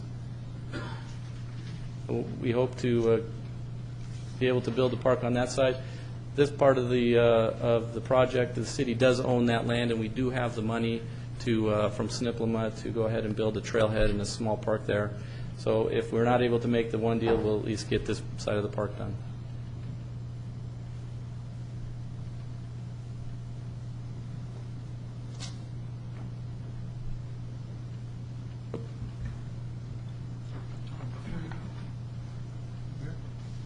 Thank you. The Las Vegas Wash Trail got us close to downtown, and I'm going to talk specifically about the linkages and the projects within the downtown area that we believe, with the investment and the support of the council, truly will turn us into the downtown of world-class proportions that we anticipate. When the Downtown Centennial Plan was adopted in 2000, it was with great anticipation that it would spur private development, and for a few years it did not appear to do so. But starting in 2004 was when we began to see the investment based upon the key points within the Downtown Centennial Plan, and that is eliminating the automatic application of development standards such as height, parking requirements, setback, and other requirements that showed that the city had a true interest and investment in downtown, so that new development could occur. And I quote that just this morning talking to developers, because not only was that a vision expressed and adopted in 2000, but it has been reinforced over the years so that developers have confidence in the downtown plan. In early 2005, the Planning Department, working with Finance and Public Works, put together a document called the Master Plan and Capital Improvement Plan Implementation. And what we did is went through all of the plans that had been previously adopted by the council and pulled out those projects that needed to be funded and implemented in the capital improvement plan. And now every single one of those projects is before the council during the budget hearing process. The focus in that was to ensure the implementation of the projects approved by the city council. In all of the plans, they all called for a downtown park. And in determining whether or not it was appropriate to buy a plot of land and put grass in it in the downtown, we believed that that was not the best purpose for providing downtown open space. And therefore, we came up with a trails plan. The art trail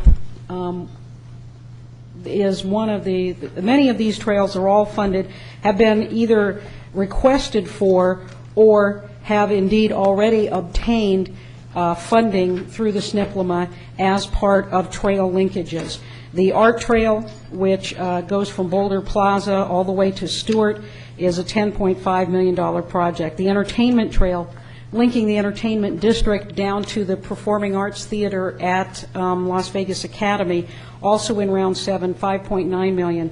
The Cultural Corridor Trail north of the freeway was already funded at $2.3 million, and the design kickoff will occur this month.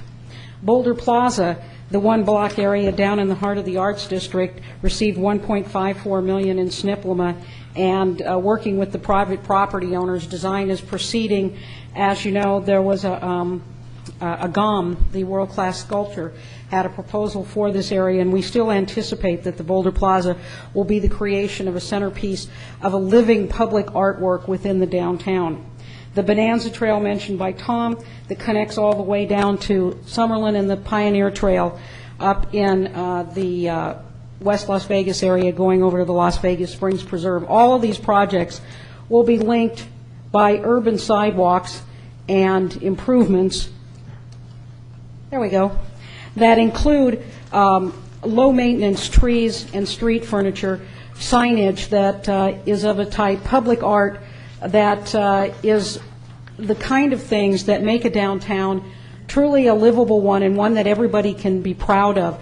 When you look at the number of condominium units that will be built in the downtown area, this is a whole new area comparable to Summerlin or any of the major subdivisions in southern Nevada that will be occurring in the downtown area, and this is a neighborhood that needs to be supported by the City Council in the Public Works area, because rather than in the areas of the suburbs where you see that the sidewalks and the trees are all built by the developer as they develop these projects, in major world-class cities, the infrastructure improvements have to be supported by the city itself so as to ensure the kind of investment that shows that partnership with the private development that is coming in. It's very difficult to have the kind of development of a world-class nature where the streets are not such so as to welcome those developments and ensure the kind of living environment that those persons investing in this type of infrastructure, in living quarters, expect to have as part of their experience. You mentioned San Diego and other cities.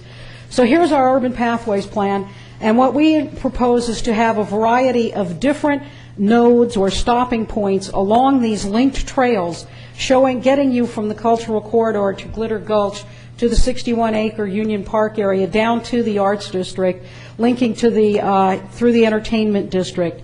And we intend to work with the private development community and through the support of the council to have the opportunity to create these kinds of areas, ones that are already there and ones that we anticipate, that will create that kind of environment that is one that is matched on the public side with the private investment that is occurring. This shows a Boulder Plaza plan that's underway. And these projects, so far, we have funded over $10 million, and we have requested $25 million coming up, and approved capital improvement plan funding of $2 million in public streets and $1.25. The two projects that we're proceeding with right now are to match where the investment is currently, but these are not easy projects. This is Hoover Street, linking the Soho Lofts, which is already completed, with Newport Lofts, which is under construction. Funding for this, the improvements here of the sidewalk, the streets, the street trees, the tree wells, and minimum street furniture is just under $1 million. A project manager has been assigned, and design work is occurring right now. The mayor indicated that this was a priority, and it truly is to support those persons that are making a massive investment in private money. We need to make sure that the streetscape that is presented to the new owners that will actually live here is such that it's an area that they can be proud of. What we do not want to have is an investment of $1 million in a condominium and then find that you can't walk comfortably from one project to the next. So in a partnership, working hard with the finance department, with Public Works, and our department, this project is underway right now to ensure that we fill in those areas that are not being built by the private sector, so that from walking from one project to the next is an experience that is a positive one. Whoops, be careful, there's somebody we don't want to run over. And that you can get from your project to the other project. When Sam Cherry came in to discuss this with us, he said that he wanted to create a small village-type experience, and we believe that we can do that with what is a moderate investment on the part of the city. Moving on, the second piece that we're working on right now is Casino Center between south of Charleston that would create again, an improvement to the infrastructure that would be in the heart of the Arts District where First Friday is now. This is one of the primary pedestrian walkways within the Arts District, and this will be one that's adjacent to where the BRT route, the Bus Rapid Transit, will be a block to the west on coming up 3rd Street and then linking. So again, it's crucial when we have tens of thousands of visitors to downtown for First Friday and through the Arts District. There's that same guy again. Selling drugs. That's what he does. Okay. So it's crucial that we make this investment in our public infrastructure to ensure that we have the kind of downtown that we expect and is one that we can be proud of when we welcome all of the new investment into downtown. As was discussed previously, the Downtown North Plan is the plan that includes the area of the cultural corridor.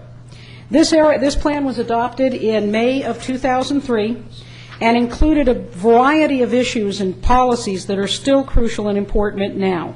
It called for public signage and banners, creation of entry points, the trail through the cultural corridor linking to downtown, specifically called for provision of funding for landscaping and sidewalks, improvements to the boulevard north of the 95, repairing of infrastructure, assisting the Discovery Children's Museum, allowing for expansion of theaters and museums, and the implementation of the improvements and the creation of the Neon Museum and the Boneyard Park. This is the close-up on the Cultural Corridor Trail, which was funded in SNPLM around over $2 million. The connection going from the Mormon Fort down the boulevard over to Veterans Memorial Crossing under the freeway and then over to the Frank Wright Plaza.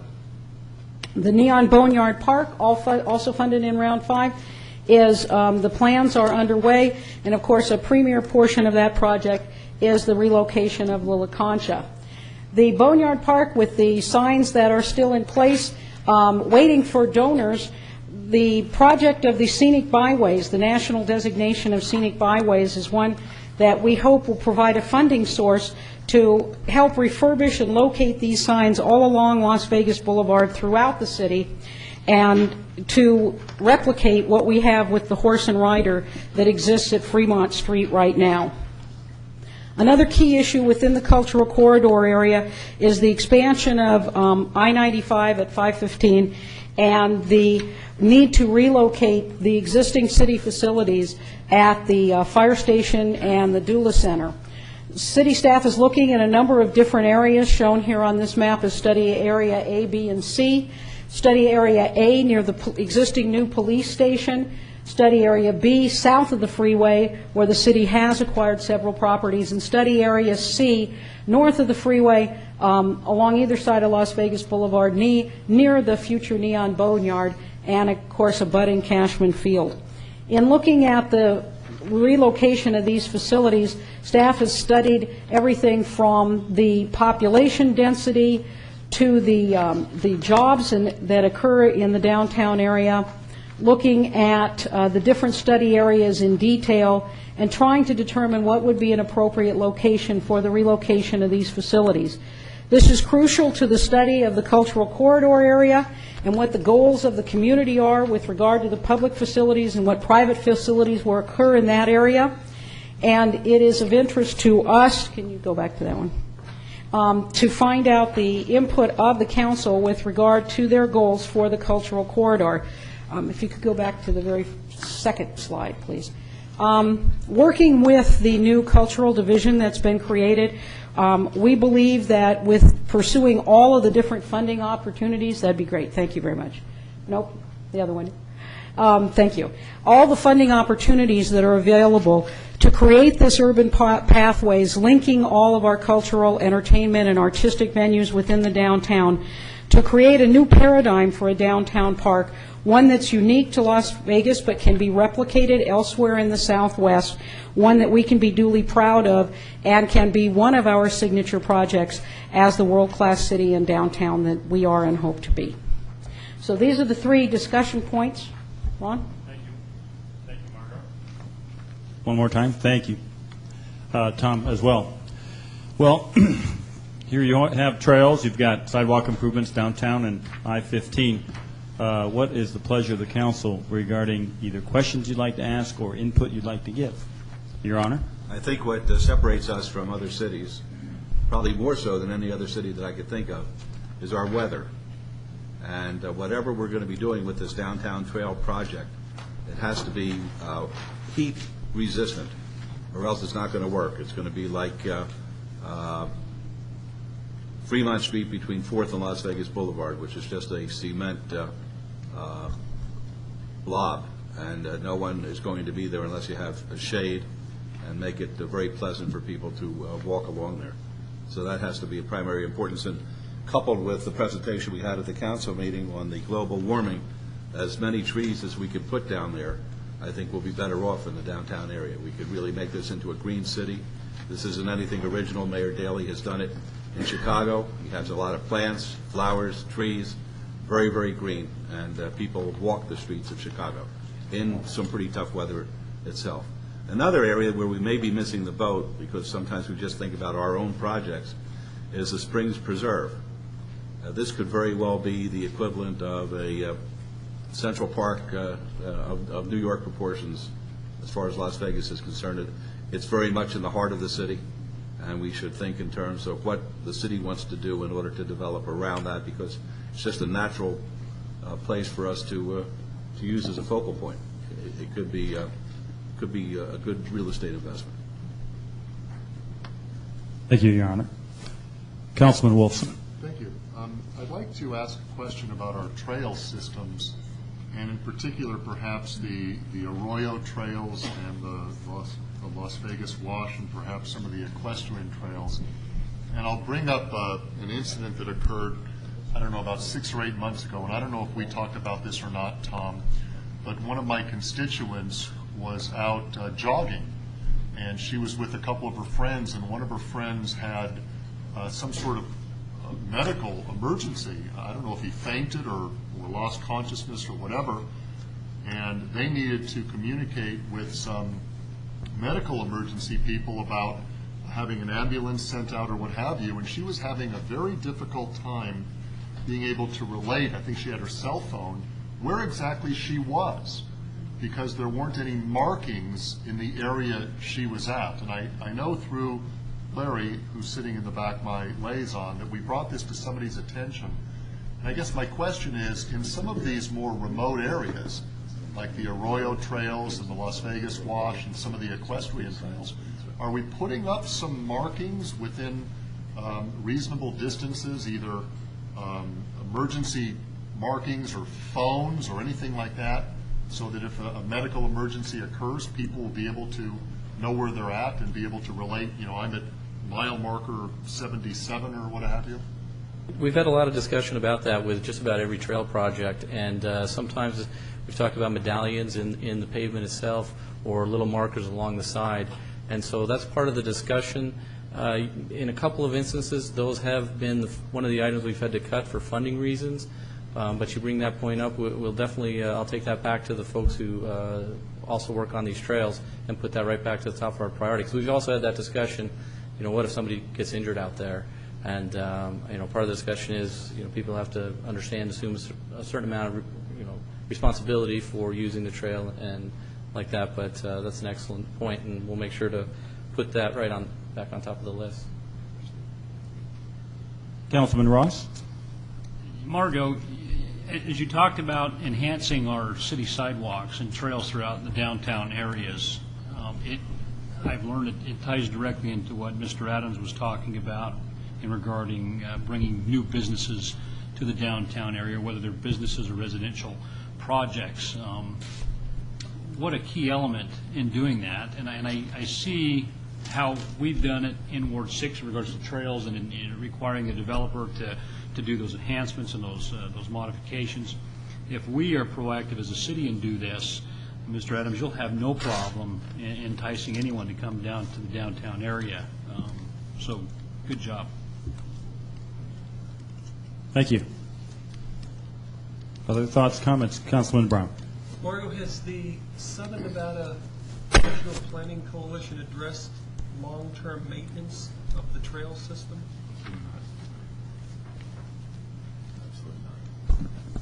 There are a couple of strategies outlined in the plan. One is to create a regional, sort of a, one of the things we've also discussed in the open space plan is a regional foundation, maybe something along the lines of outside Las Vegas that would assume responsibility for trail maintenance.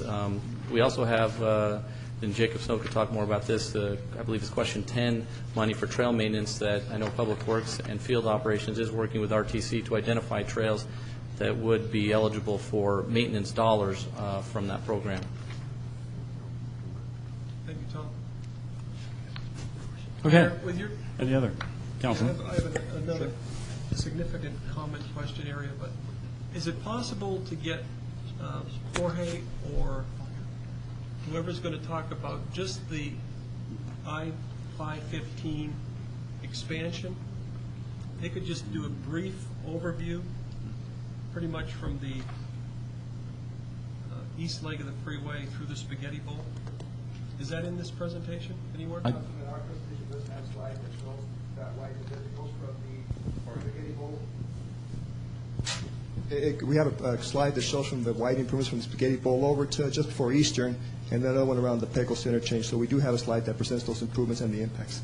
And essentially everything south of Bonanza is going to become the expanded expressway. Between about Main Street and to about 6th or 7th Street, there is an impact to those properties. And that is part of our presentation. Okay. I'd love to be able to see that one slide, but we'll wait. I'll just throw this out. If we could, if you could get to that I-515 widening facility relocation map. About fourth, so from the back.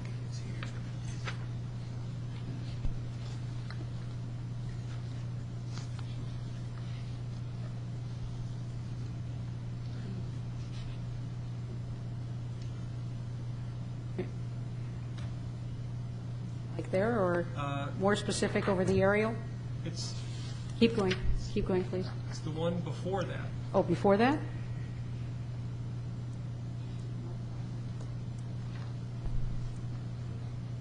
That's close enough.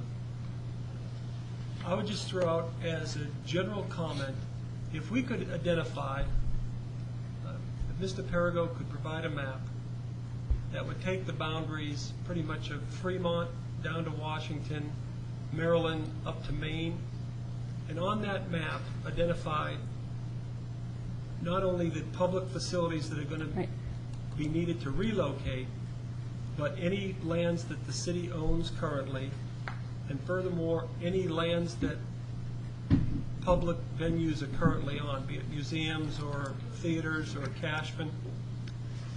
And that map, if you just took everything off, any kind of structure, and just pretended for a moment that the city controlled all those lands, not saying that this is stuck here. The mayor mentioned the library, not the library, the Children's Museum may be moving. But if we could look at that blank canvas, understanding that we're going to relocate our public facilities and the potential to create a cultural corridor with museums and a civic plaza and everything, that's where I think we're missing an opportunity. Before we create a trail,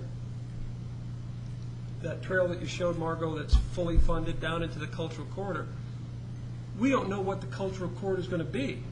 And I think we're limiting ourselves by just assuming that what is there stays there, or what's planned to be built in the corridor will be built. I think we should at least take a step back and look at that map to see if there's something that we could create on a far grander scale that would truly meet all the things that you've talked about today as far as public purpose. That's just a comment. Thank you. And well taken.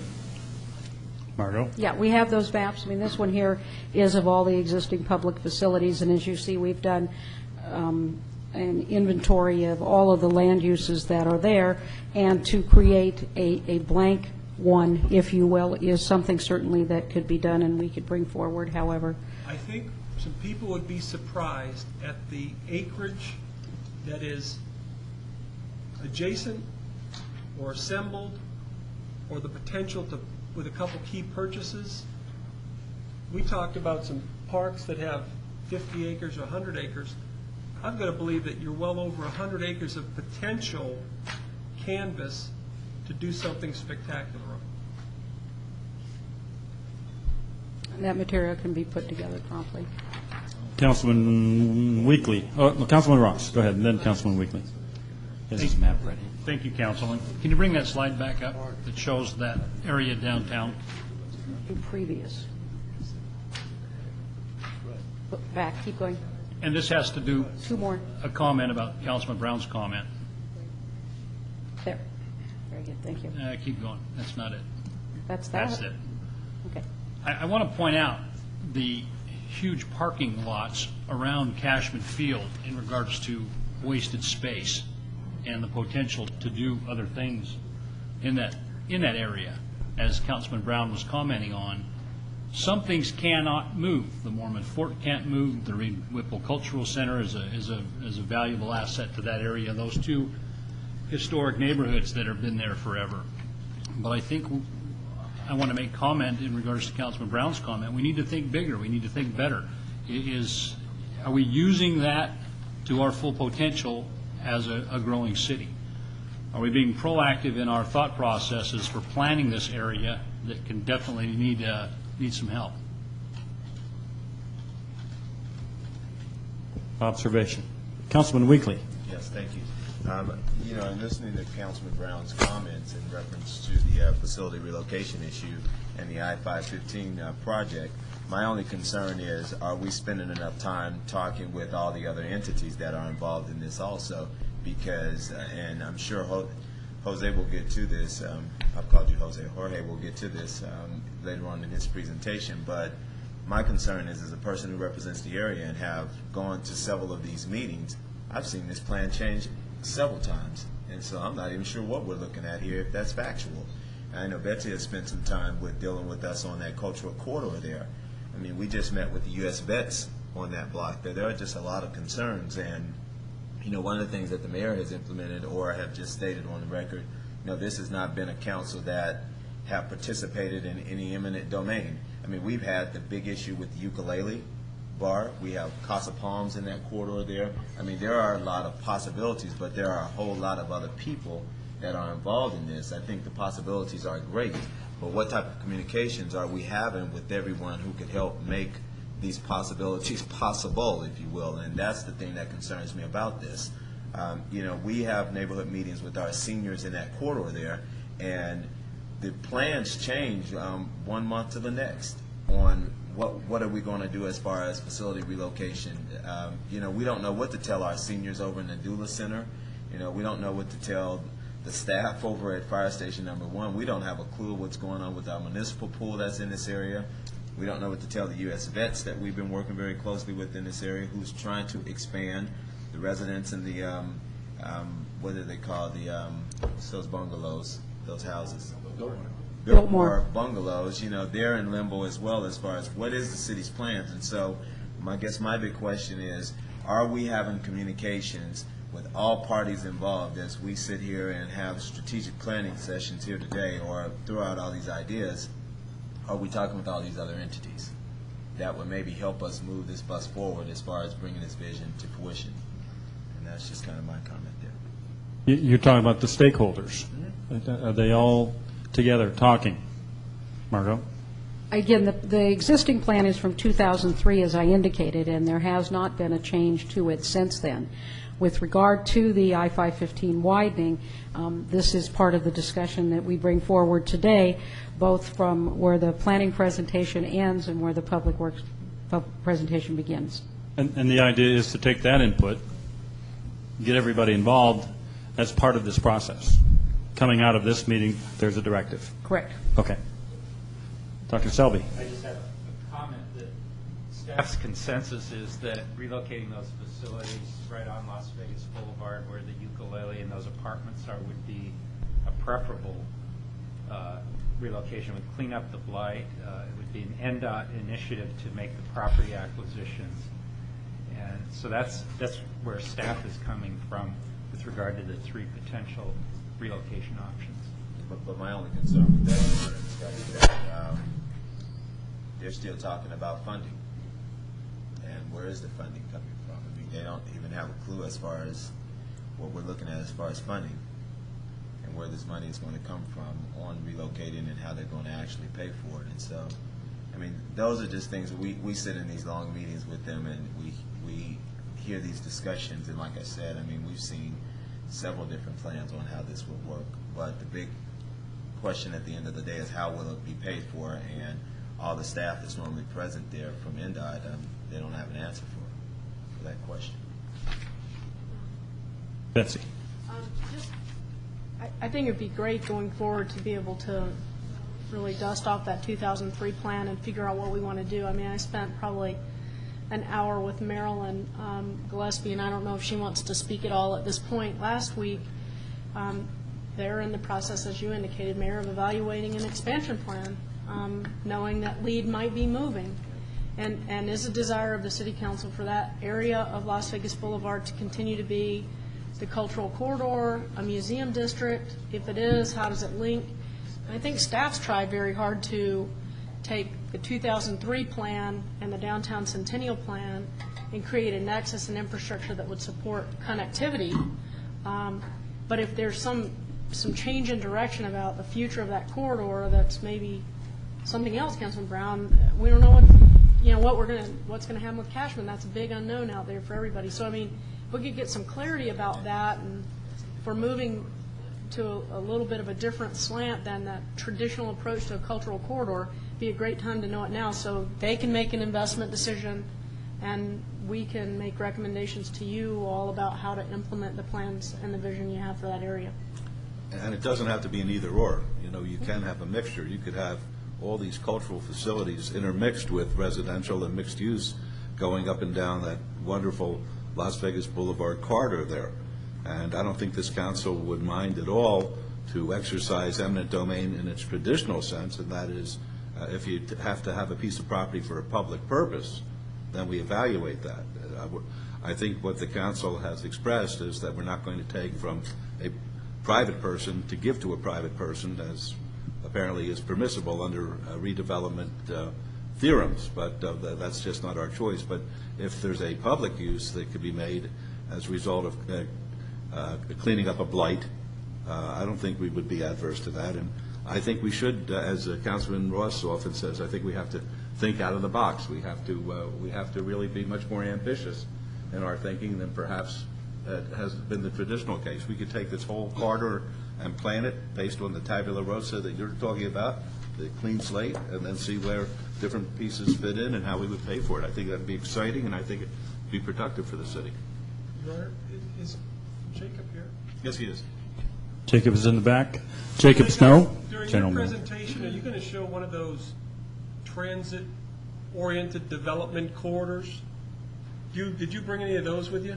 Councilman, I was likely told that I carry on way too long in my presentation. I shouldn't plan on giving a presentation. I should just be here to answer questions. So, no. You didn't bring it? That's a shame, because when you made the presentation when the presentation was made before the RTC at our last meeting, it was very exciting to see what the transit can do to a city. And in Bogota, for instance, on both sides of the public rail there, which was amazing, were just high-rise after high-rise after high-rise of people just having a very decent lifestyle. I would mention that Mr. Snow will be part of the next presentation, and so perhaps, while he may not have an official presentation, answer any questions you may have at the time. Perhaps, Ms. Gillespie, could you ask her could you give us some thoughts as to how you perceive what's taking place there at this time? And you're limited to 30 seconds. No, I'm just kidding. Just kidding. No, I'm kidding. Marilyn Gillespie. I'm the director of the Las Vegas Natural History Museum, and I'm here representing the Cultural Corridor. And I'm very thrilled to hear you talking about the Cultural Corridor. We feel like we've kind of been forgotten. We were, as far as my point of view, I've been in the neighborhood for 15 years. We were put down there by the city because the city said, we're going to create a cultural corridor. It wasn't my first choice to go there.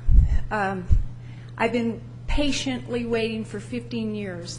I believe it's an excellent location for a cultural corridor. I think all of us that are in the cultural corridor have made very important strides in the community.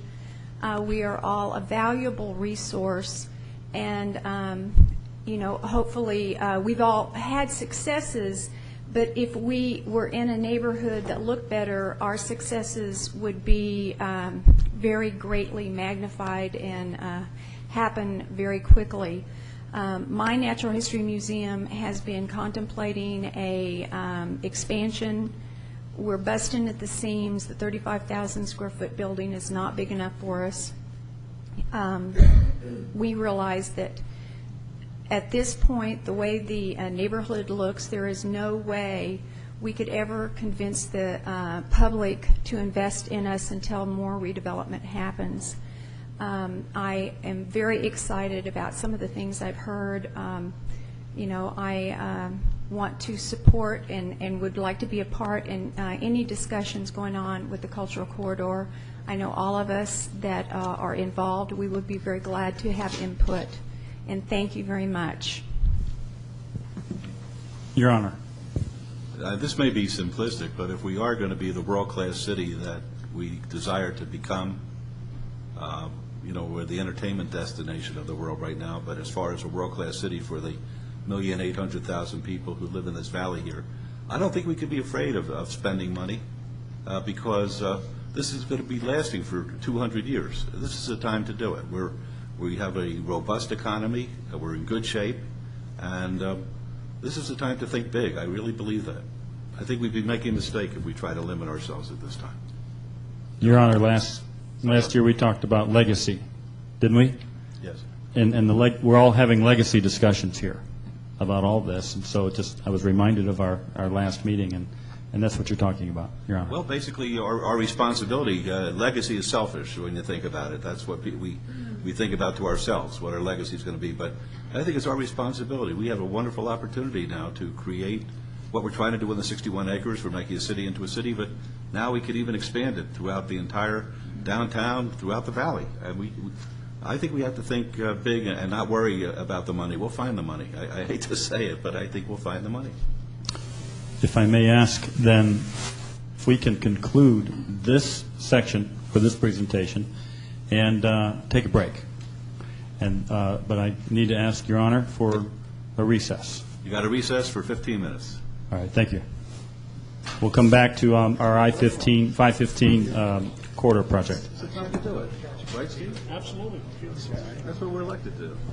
You're only here a short time. You got the most we can do. I agree. You've got the best team in the city. I agree. Let's hammer it out and do it.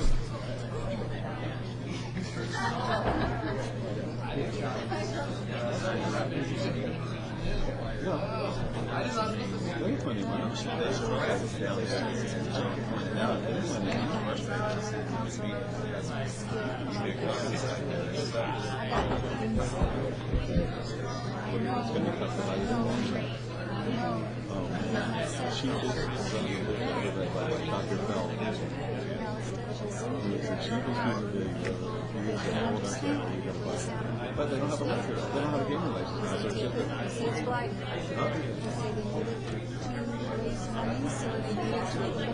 how we doing now? Government agency and move it to a private development. That's what there's upset.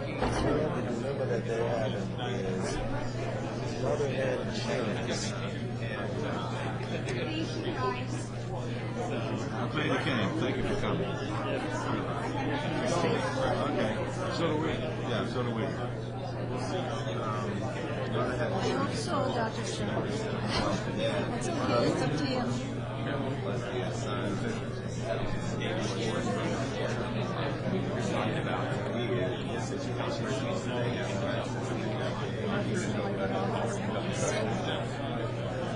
What they want to do, I guess, in the private lines right now, they want, I guess, hold up until the next year.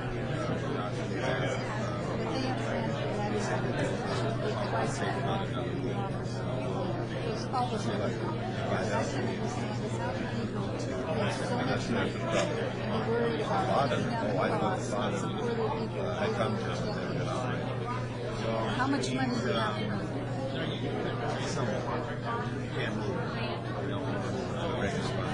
Well, they will tell people if they don't have a specific plan in mind, if they do have a plan, they will pass it without saying. And it's not going to be able to have the money. They have access to it. Because the dad is still considered, where do they want to hurry? They're talking right now.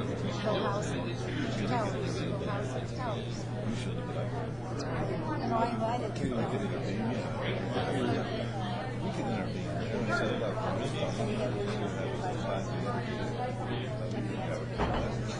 So he's going to get some.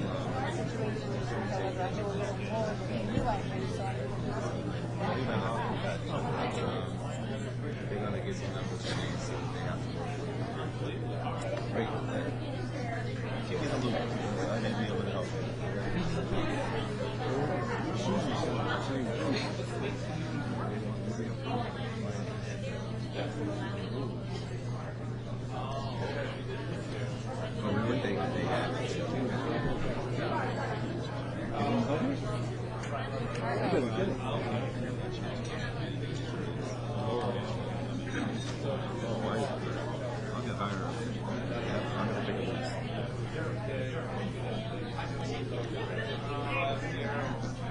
I saw you on TV. Oh, well, I didn't know. He's embarrassed. I was trying to get a casual look. Oh.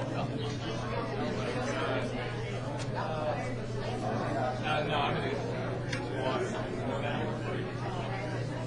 Councilman, how's it going? Good, buddy. How's Ricky doing?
Where'd Mark go? Oh, there he is.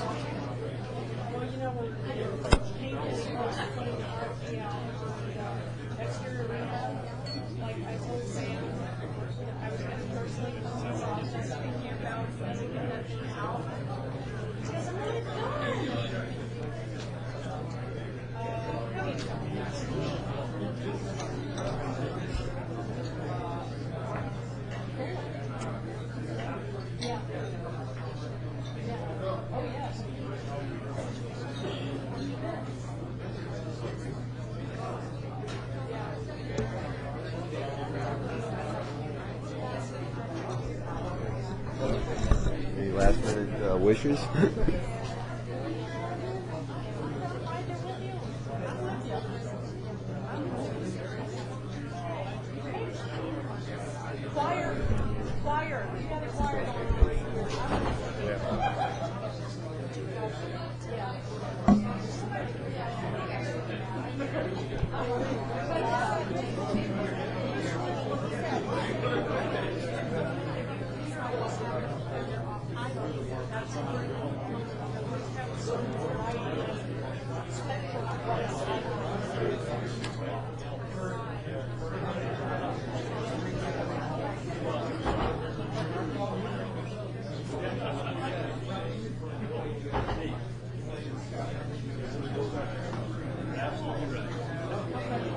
takes a little bit of courage to take the risk. It does. That's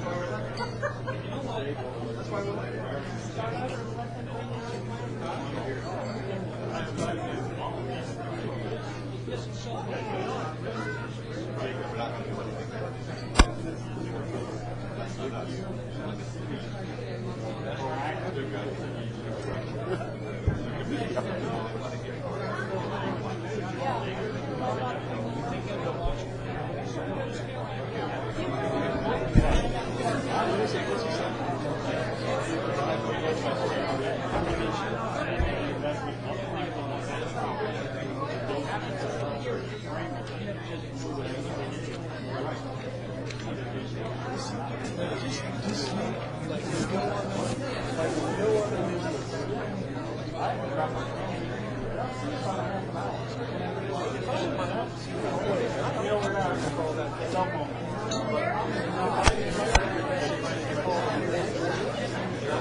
What time did we say we're going to come back? Did I say 15 minutes? When do we start?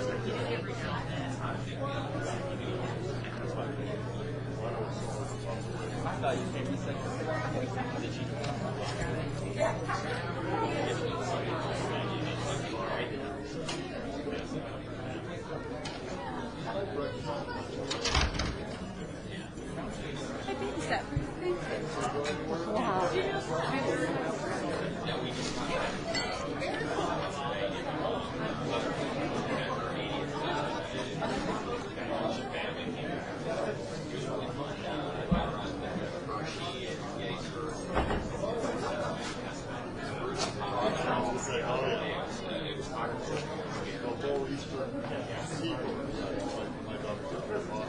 Sorry about the hot sauce. Oh, yeah, man, me too. Just wanted to make sure we're up with speed.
So you want to get out of here at 4?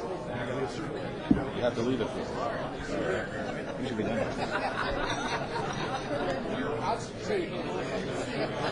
Oh, man.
said that we should set early elections. We all just need to take the highway and just keep going. She'll know what.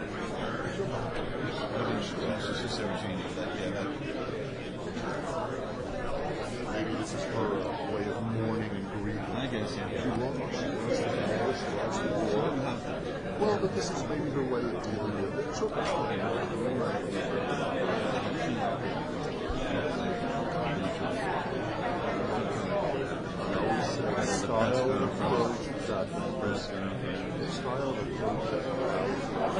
either wasn't bad. Well, I'm not gonna. I need to hear from I understand. My construction's coming out in name, I'm a construction worker. You're not earning your money. You know that, Ron. You're not earning your money this time.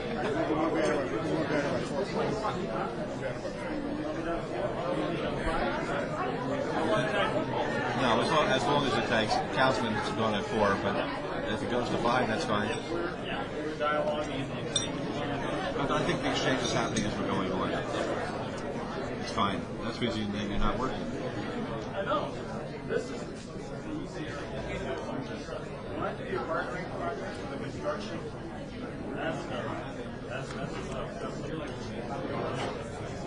that's okay. I don't care if you're having that payment. Yelling, screaming, get upset. Oh, absolutely. Mm-hmm. The guy who doesn't talk. I have a brother-in-law that never talks, and everyone thinks he's smart. Watch him. Watch him. Never opens his mouth. I think he's the smartest one of us all. Never says a word. Well, that's this guy, because we have no idea what he's thinking, so everyone figures he's smart. I'm ready. I think time went by, yes. All right, folks. Okay, folks, if we could take our seats, I think we can go on to our next topic.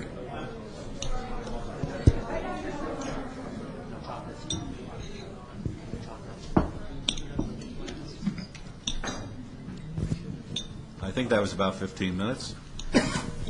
Okay, with that in mind, Ron? Thank you, Your Honor.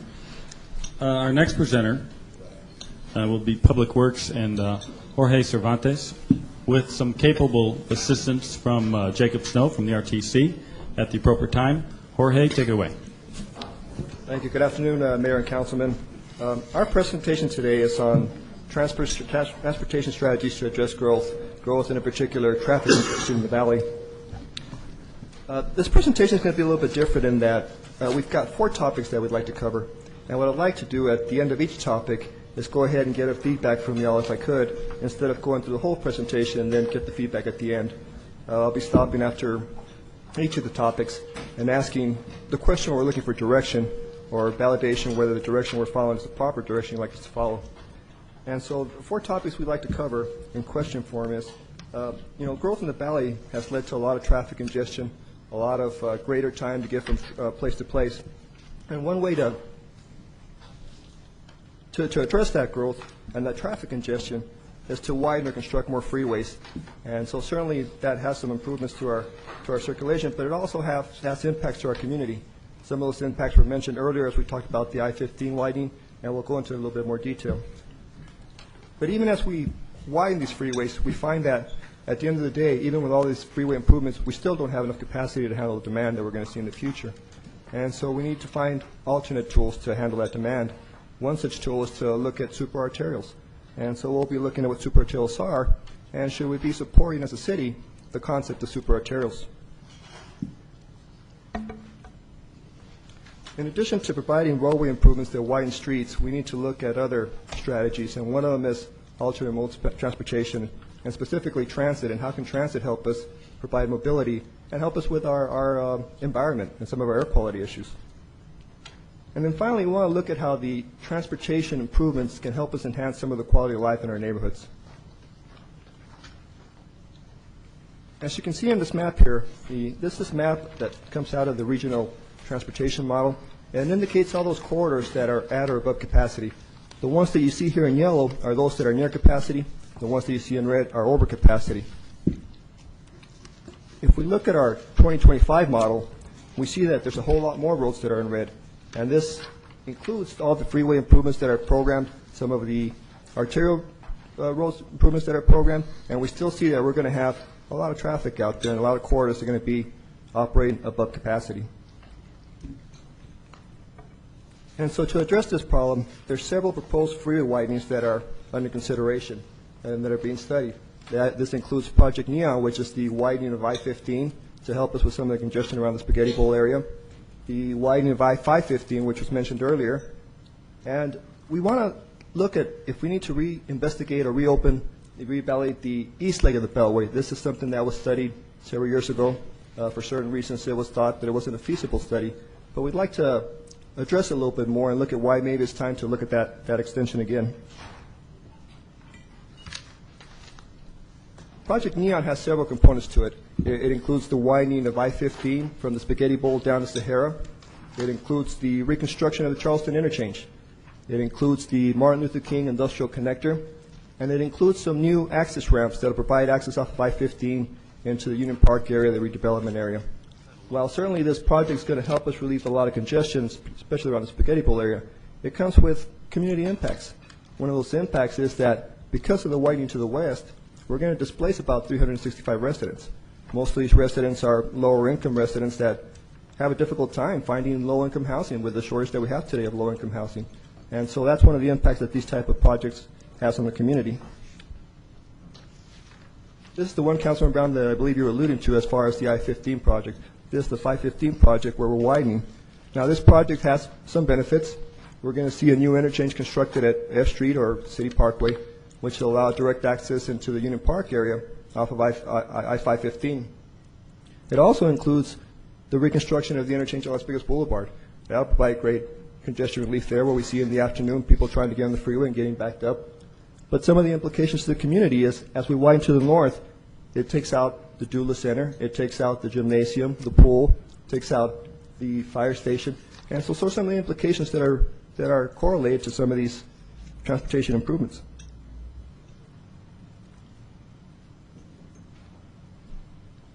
Some of the other improvements that the I-515 proposes is a new interchange at Pecos. Currently today we have Pecos as a 6-lane facility, we have Stewart as a 6-lane facility, but they're very underutilized because they don't have a freeway connectivity. Providing this new interchange allows us to create better uses of some of these corridors that are underutilized today. It also allows us to relieve some of the congestion at the Charleston interchange. If you travel down that part of the freeway today, you usually see in the afternoon around Charleston how that backs up sometimes into the main lanes. But again, as you can see, it has some implications since now we're taking out some more homes to create this interchange.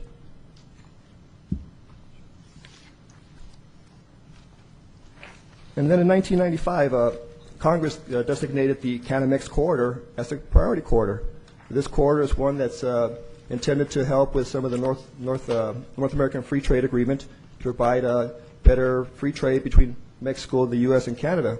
This corridor alignment comes through Nevada by following the U.S. 515 alignment up through the Spaghetti Bowl and then up north I-15 and further. One of the things that this does is it introduces a lot more commercial traffic coming through our already busy downtown area, through our busy Spaghetti Bowl.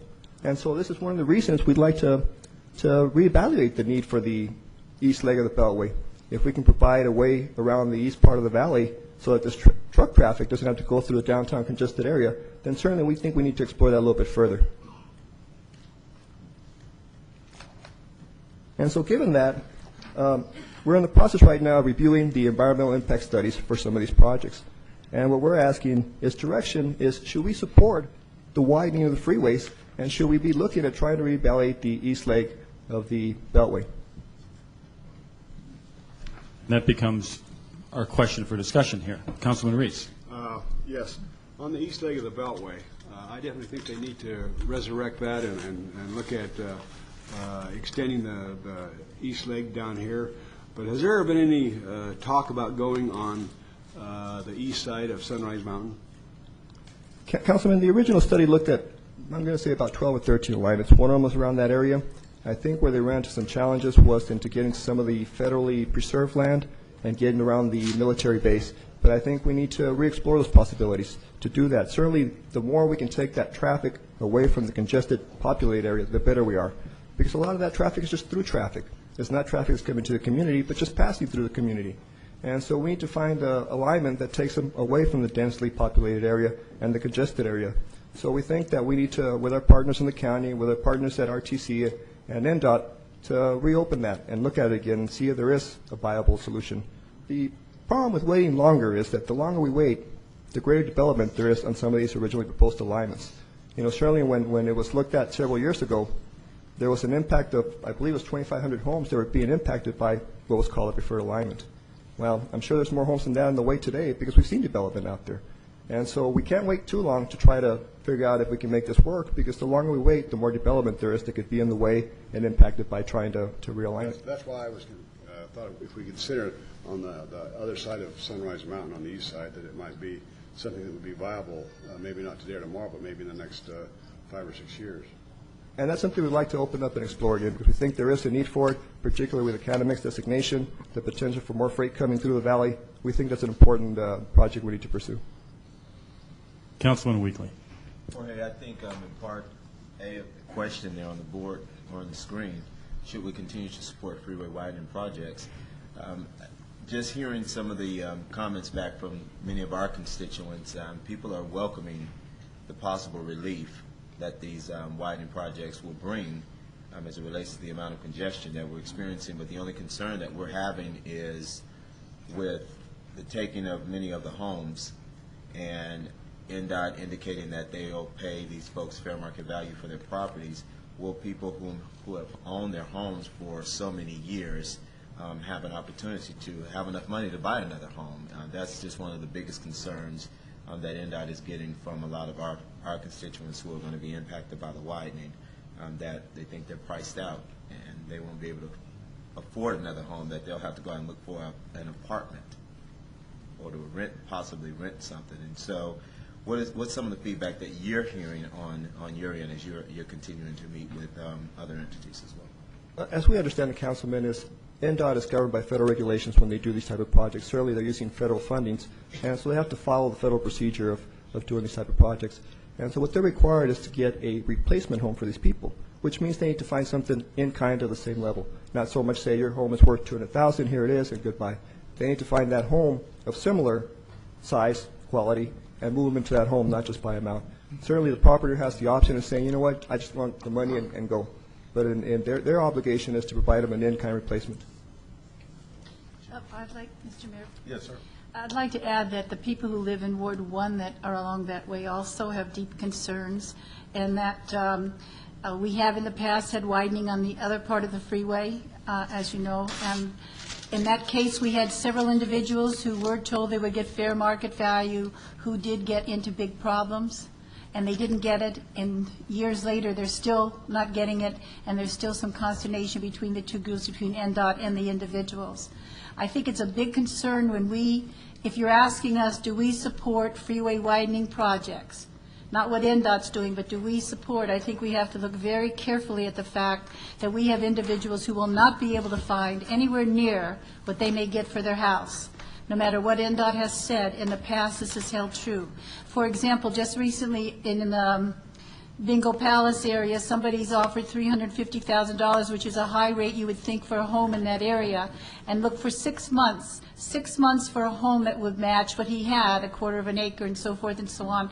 And what he got was, he now lives in Pahrump. Couldn't find anything that matched it whatsoever. This is a situation that we're facing and those people out there are facing, and they're very, very worried.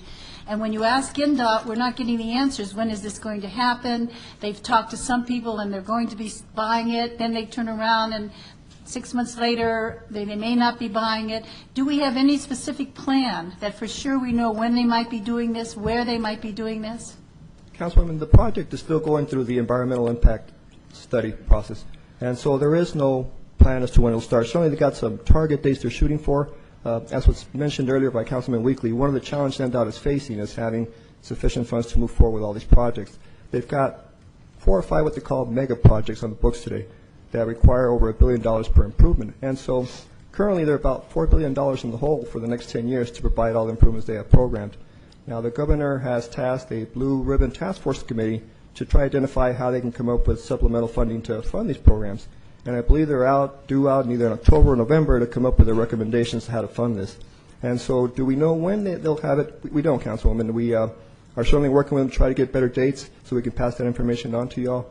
But at this point, until they figure out how they're going to fund the projects, they're just in the study phase of these projects. And if I could just bring forward the fact that while this is happening, they have freeways that are very close to the walls of homes in that area, in the area I'm talking about in Ward 1 that's facing that freeway. They have been told that by NDOT they will probably be purchased. Then they're told they're not going to be purchased. In the meantime, sometimes they're getting thick quarter of an inch black dust throughout their house. And they're having noise all the time from the freeway. You can imagine they're living right next to it. I'm not saying you can do anything about it. I know you can't. It's NDOT. All I'm saying is I would like to have that on the record that we have to consider those individuals who have those homes and where they're being placed right now. It's a very, very precarious position for people who are older, who are low income, who have lived there for decades. And that's if you're asking our opinion on supporting the widening of the freeway. I say we have to give more input on that type of thing to NDOT. Thank you. And Councilman, that's exactly the type of feedback we're looking for. So as we respond to the environmental impact study, we can provide that feedback as the city. I'd like to know whether or not, if we do widen these highways, whether or not that's going to alleviate the problem. And I think that's a very good point. Has it alleviated any problem yet? It's still under construction. If you look at the US 95 widening today, certainly it's under construction. The improvements won't be finished till probably another year and a half. And at that time, there will be a relief. But as I mentioned earlier, as we continue to grow, even though we widen, there's going to be a point where these widening projects are going to be maxed out again. And so will it provide relief? It will for some years.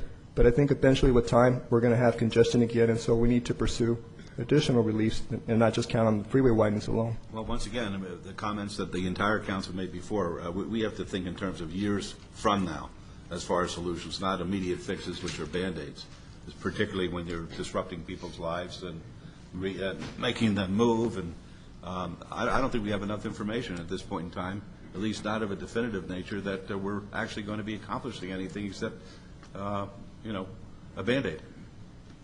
Councilman Wilson, and then Councilman Brown. Well, just kind of as a segue from what the mayor just said, and I certainly respect what Councilwoman Tarkanian is saying, we have to be sensitive to the individual people and landowners that are going to be affected, but to be perfectly frank, I don't feel like I'm even qualified to make decisions. Not that we're going to make them today, but we're talking about spending millions, if not billions of dollars.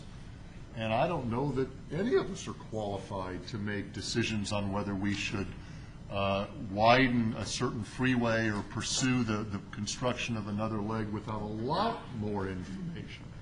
I mean, I think it's a healthy discussion and we can banter back and forth, but frankly, I don't feel qualified like I can even begin to give opinions on this. Councilman Brown. First question is, we're not talking about the I-15 widening. Haven't we already voted on to support that as a council by resolution? There was an item that went before council several months ago to lend support to that project. Now, certainly it's still going through the environmental impact study process, but there was an item that went before council on that.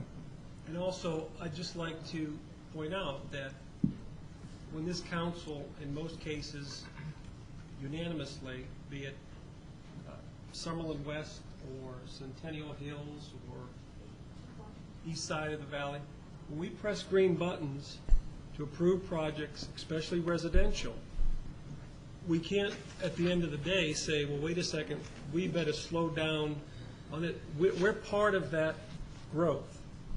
And widening freeways, mass transit, carpool lanes, on-off ramp lights, that's all part of the growth picture. So it's very difficult to say, well, let's not do this, but continue to approve continued development in the city. It has to be viewed as, from a public policy standpoint, as one growth picture. And that was a side comment. has NDOT ever done, either for the city, kind of a wrap report on the expansion of 95? Because the councilwoman brings up, I remember some of the hysteria during the mid-90s when that whole should we widen question was being debated publicly. And the biggest concern was the impact on those residential homes abutting and maybe a street or two in the widening zone. And I've heard both sides of that. I've heard that there are people that to this day are still fighting it, and then others said that they were treated fairly and found good relocation at no expense. Does NDOT do any kind of summation as far as what happened? You know, Councilman, I don't know that, but certainly we can ask NDOT, see they do have some sort of report. I think they're still going through the process of relocating people as they go through the different phases along from downtown toward the west, but we can certainly ask them for that information. Okay, and if we can, Councilwoman, go ahead. I'm sorry, I didn't hear. What freeway were you talking about, the last one, your last point? Were you, Councilman Brown? 95. Yeah, when we first, we the city, back, I think it was like 95. Are you talking about the homes taken near Western and Mesquite? All right, I would just like to say that if anybody thinks there aren't problems there, they should go and see the problems we've had with vagrants that have hung around there. The fact that NDOT left up fences that they were ripped down quickly in the area between the freeways and the homes that they took over. We've had some big problems like that in that area.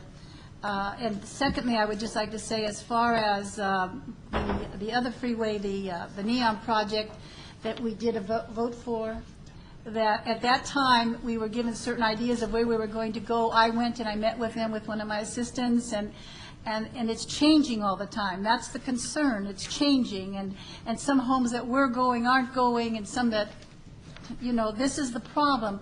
And I think what Councilman Wolfson said is good, if we could get more information on this, and then be very careful as we move for improvement of things. But I think that's critical as far as people are concerned. All I know is that we have had very significant problems where we have had homes taken by NDOT. I don't think NDOT's very popular in Ward 1. And Councilman, I think we're just on different projects, but I wholeheartedly agree with you. That's why I suggested in 95, when the decision was made to expand the Northwest 95 corridor, it'd be interesting to be able to get NDOT to document. Did they have 100 or 500 homes that are still in litigation? Because I think there's lessons to be learned from every experience we, the city, go through representing the people with NDOT. And NDOT has a whole new face. We've learned that at the RTC the last few years. Whole new structure with NDOT, and they are, at least from my perspective from RTC, doing a far better job in outreach in southern Nevada than they were just a few years ago. Not to say they're perfect, but they're certainly becoming more accessible. Thank you. And if I may, we need to continue to push through. Jorge has 3 more questions to ask. And when we get to the end of his presentation, if you have any other broad-based questions about any of his presentation, we'll get to it then, if it pleases the council. Jorge. As I had mentioned earlier, even as we move forward with some of these freeway widenings, and certainly Mayor, I understand your concern about being Band-Aid, there's going to be a point where we're going to need more capacity. And you know, the downside of not widening the freeways is that it just aggravates the problem even further. And so one of the alternates to try to provide more capacity is to create what we call super arterials. Now, a super arterial is a corridor that has an existing arterial facility that gets upgraded to a higher capacity facility, a more efficient facility. And typically what this is, it's a 6-lane corridor that exists today. What we do is you go in there and you create a barrier that separates the movements in both directions, so it limits some of the cross traffic. And it limits cross traffic to major intersections that are grade separated, so that if you have traffic traveling on the main lines, they go over the intersection instead of having to stop at every traffic signal. And so it creates a lot more efficiency. Now, one of the advantages is that it requires a whole lot less right-of-way take than doing a freeway widening. And so typically, it fits within the constraint of the 6 lanes that are there.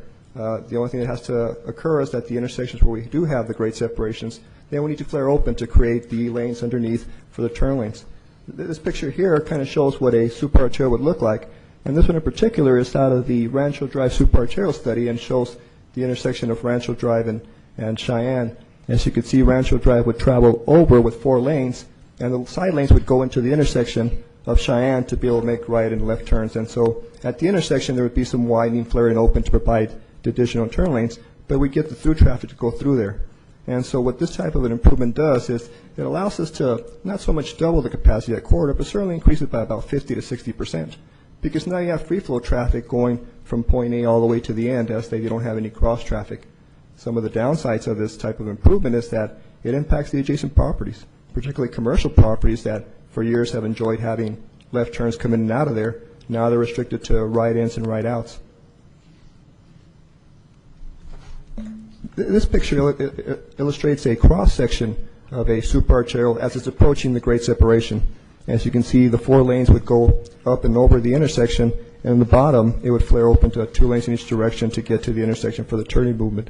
And so the lanes going through on the top wouldn't have to stop, and that's where we get the efficiencies in these type of facilities. There are several corridors that are currently being studied for superarterials. One of the corridors, Rancho Drive, from US 95 in the north down to somehow tie it into I-15. A second one being studied is Sahara Avenue from the 215 to Nellis. Another one being considered is Rainbow Drive from US 95. And this one would connect down to Desert Inn, where the current DI superarterial would be looked at being extended to tie in and provide a back way for people to come into this sort of corridor and, in a way, try to avoid some of the traffic congestion that's created on US 95. And there's another one that's not shown on here, but I wanted to bring it up because as I was hearing the conversation in the last presentation, it's the one for the regional fixed skyway that's being looked at. And North 5th Street is being considered as a superarterial coming down from North Las Vegas through up to about Owens. And so there's a possibility to integrate a facility that would include rapid transit facilities on a superarterial, and I'll show you a drawing of what that would look like. And so knowing that there's some impacts to adjacent properties with superarterial facilities, the question is, should we be supporting these type of facilities as these studies go through? Certainly there's advantage of that provides us additional capacity to move traffic, but there's implications to the property owners adjacent to them that are going to lose some of these left turn movements coming out of there. Okay. Councilman Ross. I absolutely support the superarterial going to the north on Rancho, and I don't know how Councilman Weekly feels about this, but I travel that road several times daily. And I'm going to state this, even though businesses may be impacted, perhaps residents will be impacted. Freeway widenings also, when residents are impacted. We would be remiss in our responsibilities as a council and as a city not to plan for the future growth of the city. If we sit on our hands and do nothing, the problem continues and continues and continues to get worse. These are wonderful pictures because I was going to ask you specifically about the Rancho corridor in regards to a superarterial. We need to be, again, I'll use the word, proactive. We need to look ahead in 20 years, not just today, not just this council that sits here today, but how this city is going to grow in the next 20 years. And if we're not doing that, then we're failing. And I think it's our responsibility to be proactive, to think outside the box, and to move forward, especially when it comes to moving people in and out of the city. The biggest complaints I get are traffic. My biggest complaint is traffic. Traffic, traffic. And I think you're heading in the right direction. Should I say super? Yeah, that's super. Councilman Reese. I certainly support using these city streets in a fashion. To me, it all depends on, what street is it. It scares me when you talk about the access to Pecos, adding that, trying to relieve the traffic congestion off of Charleston and Lamb, and I can certainly appreciate that. But again, though, a lot of these streets, unlike Rancho and some of the other streets, you have neighbors. It may be a 6-lane street in certain areas, but it's like on Stewart Avenue. it's not 6-lane all the way through, and you have homes, and again, we're not going to move these homes out. They're just not going to be able to have access to their driveways anymore. And it's just like on Lamb Boulevard. It's the same thing on Lamb between Charleston and Stewart. You've got people living on the east side of the street that can't use their driveways. They can't get in and out. And so I think that we have to be awful careful when we support using these streets for super arterials. If it fits, yes, but if it doesn't fit, then we have to look at other alternatives. Okay. Councilman Brown. I wasn't involved directly with the Desert Inn super arterial, but I do recall reading about it, and it was the same type thing. No one disagreed that it was needed. It was somewhat of a new concept back then. But as the Mayor Pro Tem points out, there were and there still are today homes that face their driveways come onto the super arterial. I don't think there's any place in the city that this would be an easy fit with no impact. I guess part of the discussion is try to locate those corridors that we need the most and balance it with the least amount of impact. Councilman Weekly and I were just talking, if that Rancho super arterial goes, that Washington intersection where the throat comes down, there's no way to get through there unless you're going to take some homes. Not even abut homes, literally take some homes. So those are the type analyses that if you could provide us, I think would be in a better position to understand the priorities. Councilman. Mr. Mayor? Yes. I would just like to, as unequivocally as Councilman Ronald stated, he was in favor of this. I would say for part of this, I would be very much against it, and that is because you are taking that Rancho area. You could go down Alta maybe and make that bigger, but instead you're going right down to Sahara. And I went to the meetings where all of this was discussed. There wasn't one single person there in favor of this. Of course, that's probably because the people who were being affected were there. But you're talking about taking homes, widening again Rancho, making it a super arterial. You're doing that with Rancho Bel Air. You're doing that with Rancho Circle. You're doing that with the McNeil Estates area. You're doing it with Scotch 80s, going all the way down a super arterial to Sahara.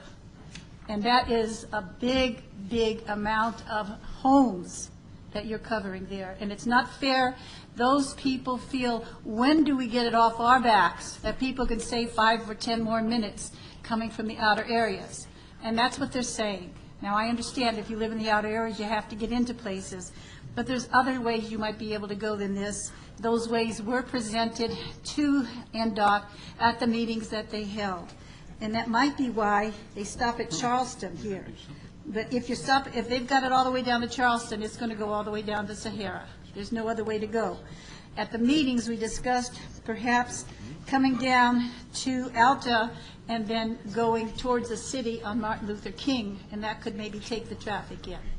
But I would say that for that very strong residential area, that's a terrible thing. Of course, we could maybe move it all the way into your house, Mr. Mayor. Councilwoman, and certainly I want to have it right Don't hurt next. my fish. That's what I was going to say. I want it right next to the fish, though, so we can see. Thank you. But I do want to go on record for that. And Councilman, certainly recognize that, the impact that would have had through that area, and so the preferred alignment actually doesn't go there. We shared your concerns, and as we work with NDOT on alignment and the RTC, the alignment that's being proposed would actually turn on Bonanza, and would run on Bonanza, but an elevated facility. All the frontage along Bonanza is industrial in nature. And so the idea was to take it and tie it into the MLK industrial connector at that point, and not send it down south of the freeway. Right, and that was a suggestion made. It wasn't on this map, and that's why I was afraid that it had got negated. No, ma'am, that's the preferred alignment. But you're saying that right here, it would come down Rancho and then go towards the city on Bonanza. That's correct. Okay, thank you. I'm glad we got that one covered. Good solution. Okay. Jorge, question 3. The next item is, certainly we can do widening roads to try to increase capacity, but we think a better alternative, or certainly one that we need to pursue, is using alternate modes of transportation. And that's the reason we asked Jacob to be with us today to talk about this item. in order for us to get drivers out of their car and to use a mass transit vehicle, we think there's two key components that need to occur. One of them is they need to feel comfortable in this type of vehicle, and secondly, they need to recognize the time savings in getting to where they want. Recently, with the increase in gas prices, and speaking with Jacob, he told me there has been some sort of shift of people leaving the car to use mass transit, but certainly not the type of shift that we think we'd see if we make it more convenient for people to get there faster. We've seen that the monetary incentive isn't sufficient of a negative incentive, at least at $3, to force most of the people out, yet time savings is more of an incentive to shift people to this type of a mode of transportation.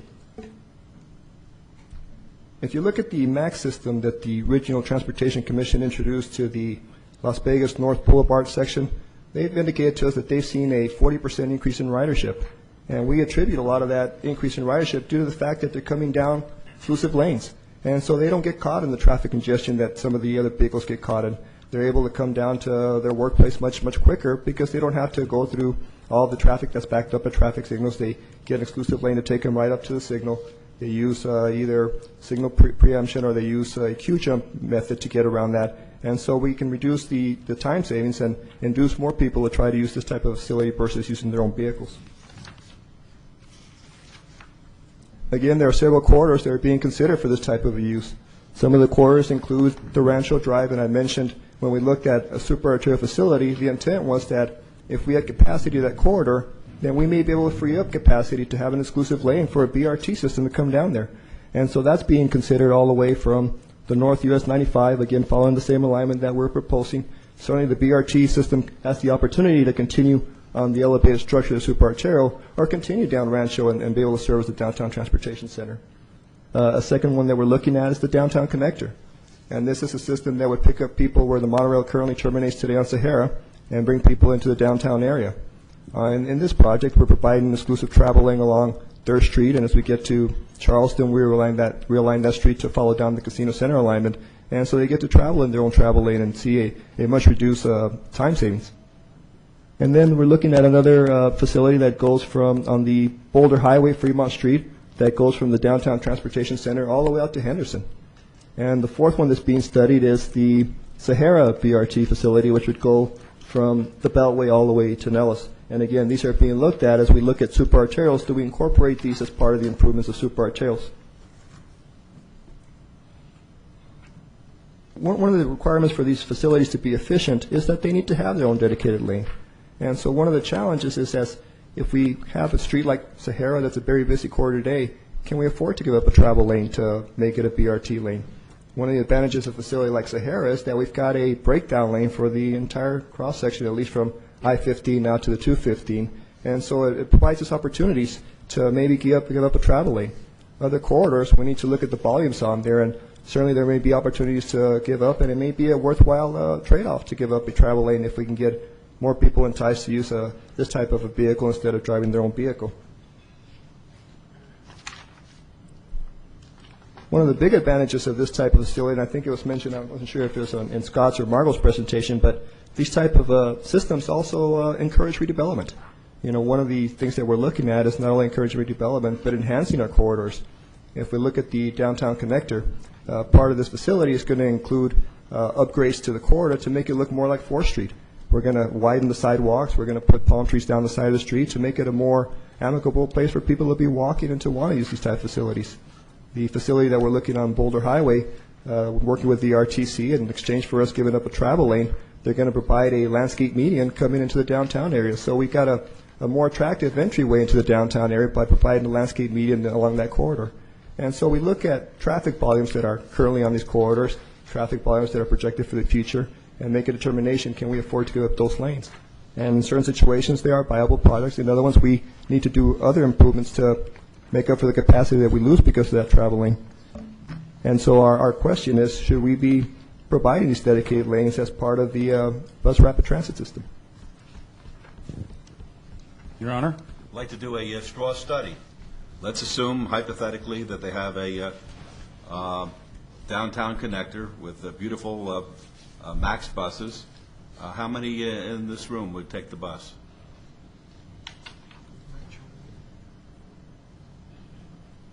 All All right, that's good. That's good. That's good. It shows that we have a shot. We have to educate the public, and I think from what the raising of the hands here, we could be role models, in effect. Once you get it up, Jacob, you use people who are in government to use it, so they can set an example for the rest of the community. Because I'm convinced that without an excellent rapid transit system, we're dead here. We just will never be able to take care of the traffic based on the Band-Aid approaches that we've been talking about with the highways. We really need rapid transit. Councilman Reese. Yes, I get a lot of comments from different constituents over, using the buses for mode of transportation. Not buses. Well, the rubber wheel trains or something. That's it. Anyhow, it takes some people, by the time they make their connections and stuff, 3 or 4 hours to get from the Great Northwest downtown, and 2 or 3 hours back. And so I think we need to have something like this in place to shorten that span of time up. And hopefully most people would find that they can get on these buses at these different locations, these, whatever the mayor called them, and make sure that they kept their appointments, the doctor appointments, and that sort of thing, that they have to get to and stuff. It really is a problem. I have one person I know that he has to go out on Rainbow, and he's going to have to move on the other side of town because he says it's just taking him 4 hours total to get to and from work. Okay. Councilman Ross, and then Councilwoman Tarkanian. Isn't this just another needed, necessary component in the transportation mix? Whether we're talking about widening freeways or super arterials, this is just another necessary component to enhance the quality of life in this city, to really bring it into the world-class city that we want it to be. I concur with you in regards to, this is going to invite more businesses on some of these routes because, when they get the traffic in and they get the customers there, they're going to do it. Councilman Reese brought up a good issue in regards to the timeliness. I know I can ride the CAT bus from where I live all the way downtown, and it's about a 30-minute ride. It takes me that long to drive. But we're hitting those lights constantly. And that's bus route 106, by the way. But it's just another one of those necessary components that we need in this city. It'll get people out of their cars, get them to use public transportation. And, Mayor, if we have to be the example and ride the dang rubber-wheeled train, we will. I volunteer myself for that. Thank you. Councilwoman Tarkanian. I agree that rapid transit is probably the answer. I'm wondering, you've probably done some research on other cities that have in our situation that have moved towards rapid transit and it's worked? Because as the mayor said, we haven't been attracting the people, and I think the fact that we have, if we have a lane just for rapid transit, I think that would help. Are there any other incentives that we could do? Councilman, I'll defer that question to Jacob. Certainly that's his expertise, and I'll defer it to him. The mayor called this not a bus. We really don't want to call it a bus because of all the pejorative connotations that go along with that bus, slow and what have you. We're thinking of calling this the streetcar, the downtown streetcar, or something along those lines. That's why we call the MAX system the Metropolitan Area Express. In answer to your question, Councilwoman, all over this country, cities are moving to this type of technology because it is so much less expensive to implement than a more expensive light rail or heavy rail system. And they've done it successfully in Los Angeles, in Boston, in Pittsburgh, in Miami, and those are just a few of the cities that have had a lot of success going with this less expensive, more efficient mode of transportation. It seems that, as I've read the literature, they say that if you widen freeways, they will come. They get filled up quickly, and it's rapid transit that seems to be the answer, getting a lane for them. And is this what you have found also, that rapid transit is the answer? I think what my experience would indicate is, especially for a growth area like Southern Nevada, is we need to do everything we possibly can to add more capacity to the system.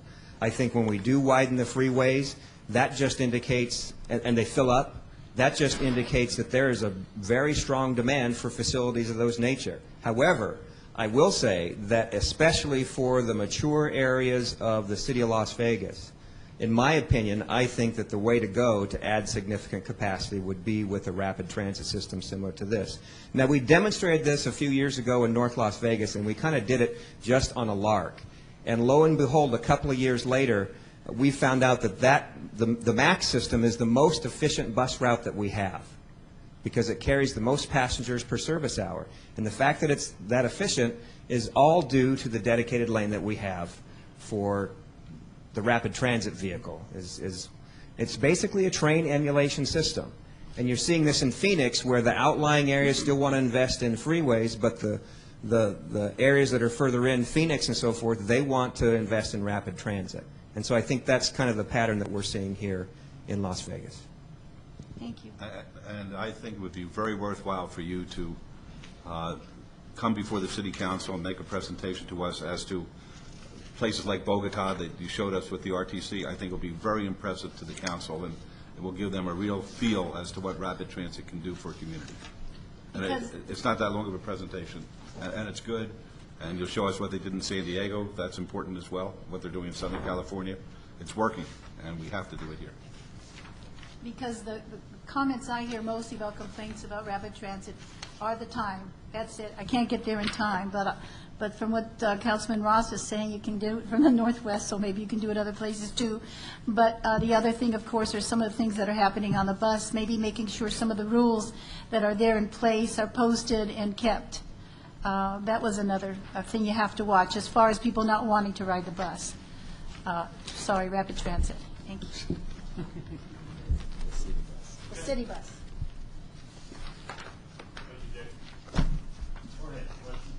And so the fourth item we have is, one of the biggest concerns that we hear when we go to your neighborhood meetings is the issue of shortcutting traffic through neighborhood streets and speeding through neighborhood streets. And so how can we do transportation improvements to increase the quality of life of these neighborhoods? Congestion and traffic backup at signalized intersections are one of the things that kind of push people trying to find a way around this congestion.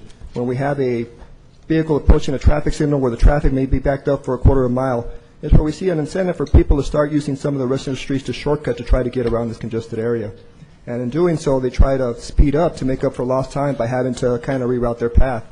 And so we think that one of the solutions to this is to work with our partners at the RTC FAST Group to make sure that we have good signal coordination along these corridors so we make these signals work a little bit better, so that we reduce that incentive for people trying to shortcut through there. One of the challenges is that for us to be able to have coordination to these signals is that we got to have communication to them. In order for them to be able to be controlled through the traffic management center, they need to be able to communicate to them. And so it takes a while for us to get fiber optic cable to them, but we're exploring new technologies, one of them being wireless technologies. We've been testing some wireless units where we can communicate to a traffic signal pretty quickly. And so we're going to be exploring that to try to bring more of the signals online, particularly up in the Northwest where we have most of them that aren't online. In the more mature areas, we have communication to them that we're upgrading from coax cable to fiber. In the far west Summerlin and the Northwest is where we're seeing our greatest challenges because we don't have the communication infrastructure out there yet.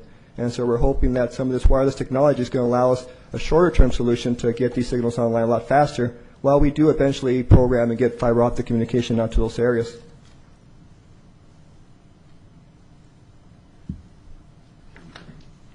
Could I just add one comment here, and that is that the staff in the city, OC, all the people who have helped us with the timing of lights, where Councilman Weekly and I had some difficulties in our areas that join each other, and timing to try and help us so that we could get past the freeway traffic. It's just absolutely been excellent, very quick, very thorough, and I just wanted to express appreciation for that. Thank you, Councilwoman. The other strategy we have to try to reduce speeds is that we think we need to look at our standards for residential streets. Certainly our arterials are meant to carry higher volumes of streets at higher speeds, but our residential streets are for people to gain access to their homes. It's for people to be able to conjugate outside of their homes and feel comfortable. And so we think we need to take a closer look at our standards for residential streets. Certainly narrowing these streets is an option that we have, keeping the right-of-ways that is today, but working within the cross-section so that we don't have such a wide pavement area. I think it's a natural tendency for us as drivers. When we've got a wide street, we just naturally tend to speed up. And so I think we have an opportunity to look at these standards and maybe narrow these streets and to provide an additional wider sidewalk area, maybe a buffer space between the travel lane and the sidewalk for a pedestrian to feel more comfortable and more friendly inside of his house. That and maybe allowing curb bulb outs at intersections to make choke points on the intersections. This is something that Summerlin has tried in the county, and they found that it's been very productive in reducing speeds. And so we think we need to review our standards and see if we can modify them to better fit what the intention of a residential street is, and that is to provide access and better quality of life for the residents around there. And so I don't know if this is so much of a question, but more of a direction that we're asking if you want us to pursue. But we think we need to look at our standards and how can transportation improve the quality of life by providing some of these improvements that would help some of our residential areas. Comments, questions? Councilman Ross. Jorge, that's the first time I've heard about narrowing the streets. I'm pretty particular when developers come in and would like to narrow the streets for more homes, more houses, more residential units. So that's the first time I've heard that, and it makes a lot of sense to me. I'm not sure I fully support that idea from our standards that we have now. Councilman, I think the intent is to keep the right-of-way as it is today. Certainly we don't want to give up right-of-way, but we think that the cross-section, the amount of actual asphalt pavement out there may be a little bit too wide. And as I mentioned, wider pavement tends to naturally make us go a little bit faster unconsciously without even noticing. And so we think there's room there to make some adjustments to make it not to feel as wide as open. And if we slow that traffic down in the neighborhoods, there'll be less cut-through traffic. That's one of the goals. Anyone else? Well, this would conclude then our presentations for today. Jorge, thank you very much. Thank you to Margot and Tom, and thank you to Scott and your team for your presentations. I think they did a great job. And why don't we just give them everybody a round of applause.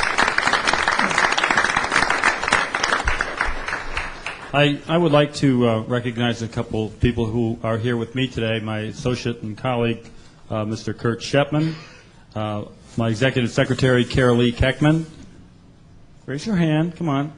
And our office assistant for the summer before she goes back to college, my daughter, Elena. Come on, Elena, in the back. In fact, Mayor, she's babysat your grandkids, just so you'll know. What? She's babysat your grandkids, that one in the back, so keep an eye on her. Did they behave? Yeah, they behave.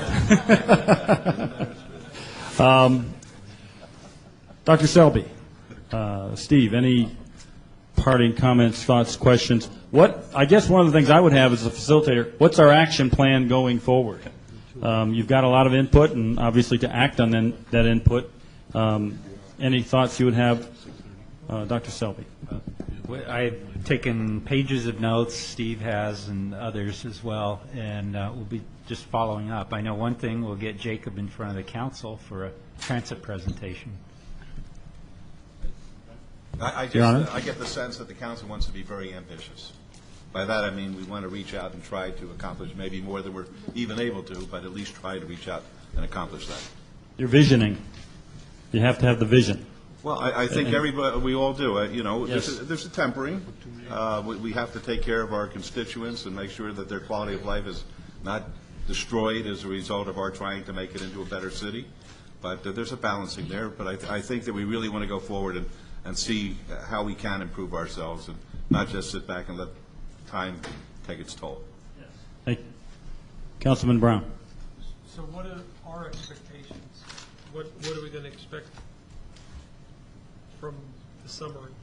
Do we get some kind of report or briefing highlighting where you think that council's discussion was heading? Dr. Selby? I think you'll see it in our plans and our actions that we bring forward to the council now. You've given us some guidance on, some much-needed guidance on a lot of important issues. Mr. Houchins. I'd just like to say thank you to the council. It's been 4 hours, I think, and you guys have had a great discussion during that period. And so thanks, I appreciate it a lot. Okay. Anyone else? With that said, we are Oh, I'm not, I can't adjourn. This is Your Honor, if you would, That's please. correct, all right. What am I doing? All right, this is the time for citizens' participation. Public comment during this portion of the agenda must be limited to matters within the jurisdiction of the City Council. No subject may be acted upon by the City Council unless that subject is on the agenda and is scheduled for action. Would anyone like to be heard? Happy to hear from anybody. All right, seeing none, this special City Council meeting is adjourned. Thank you, everybody, for being here today.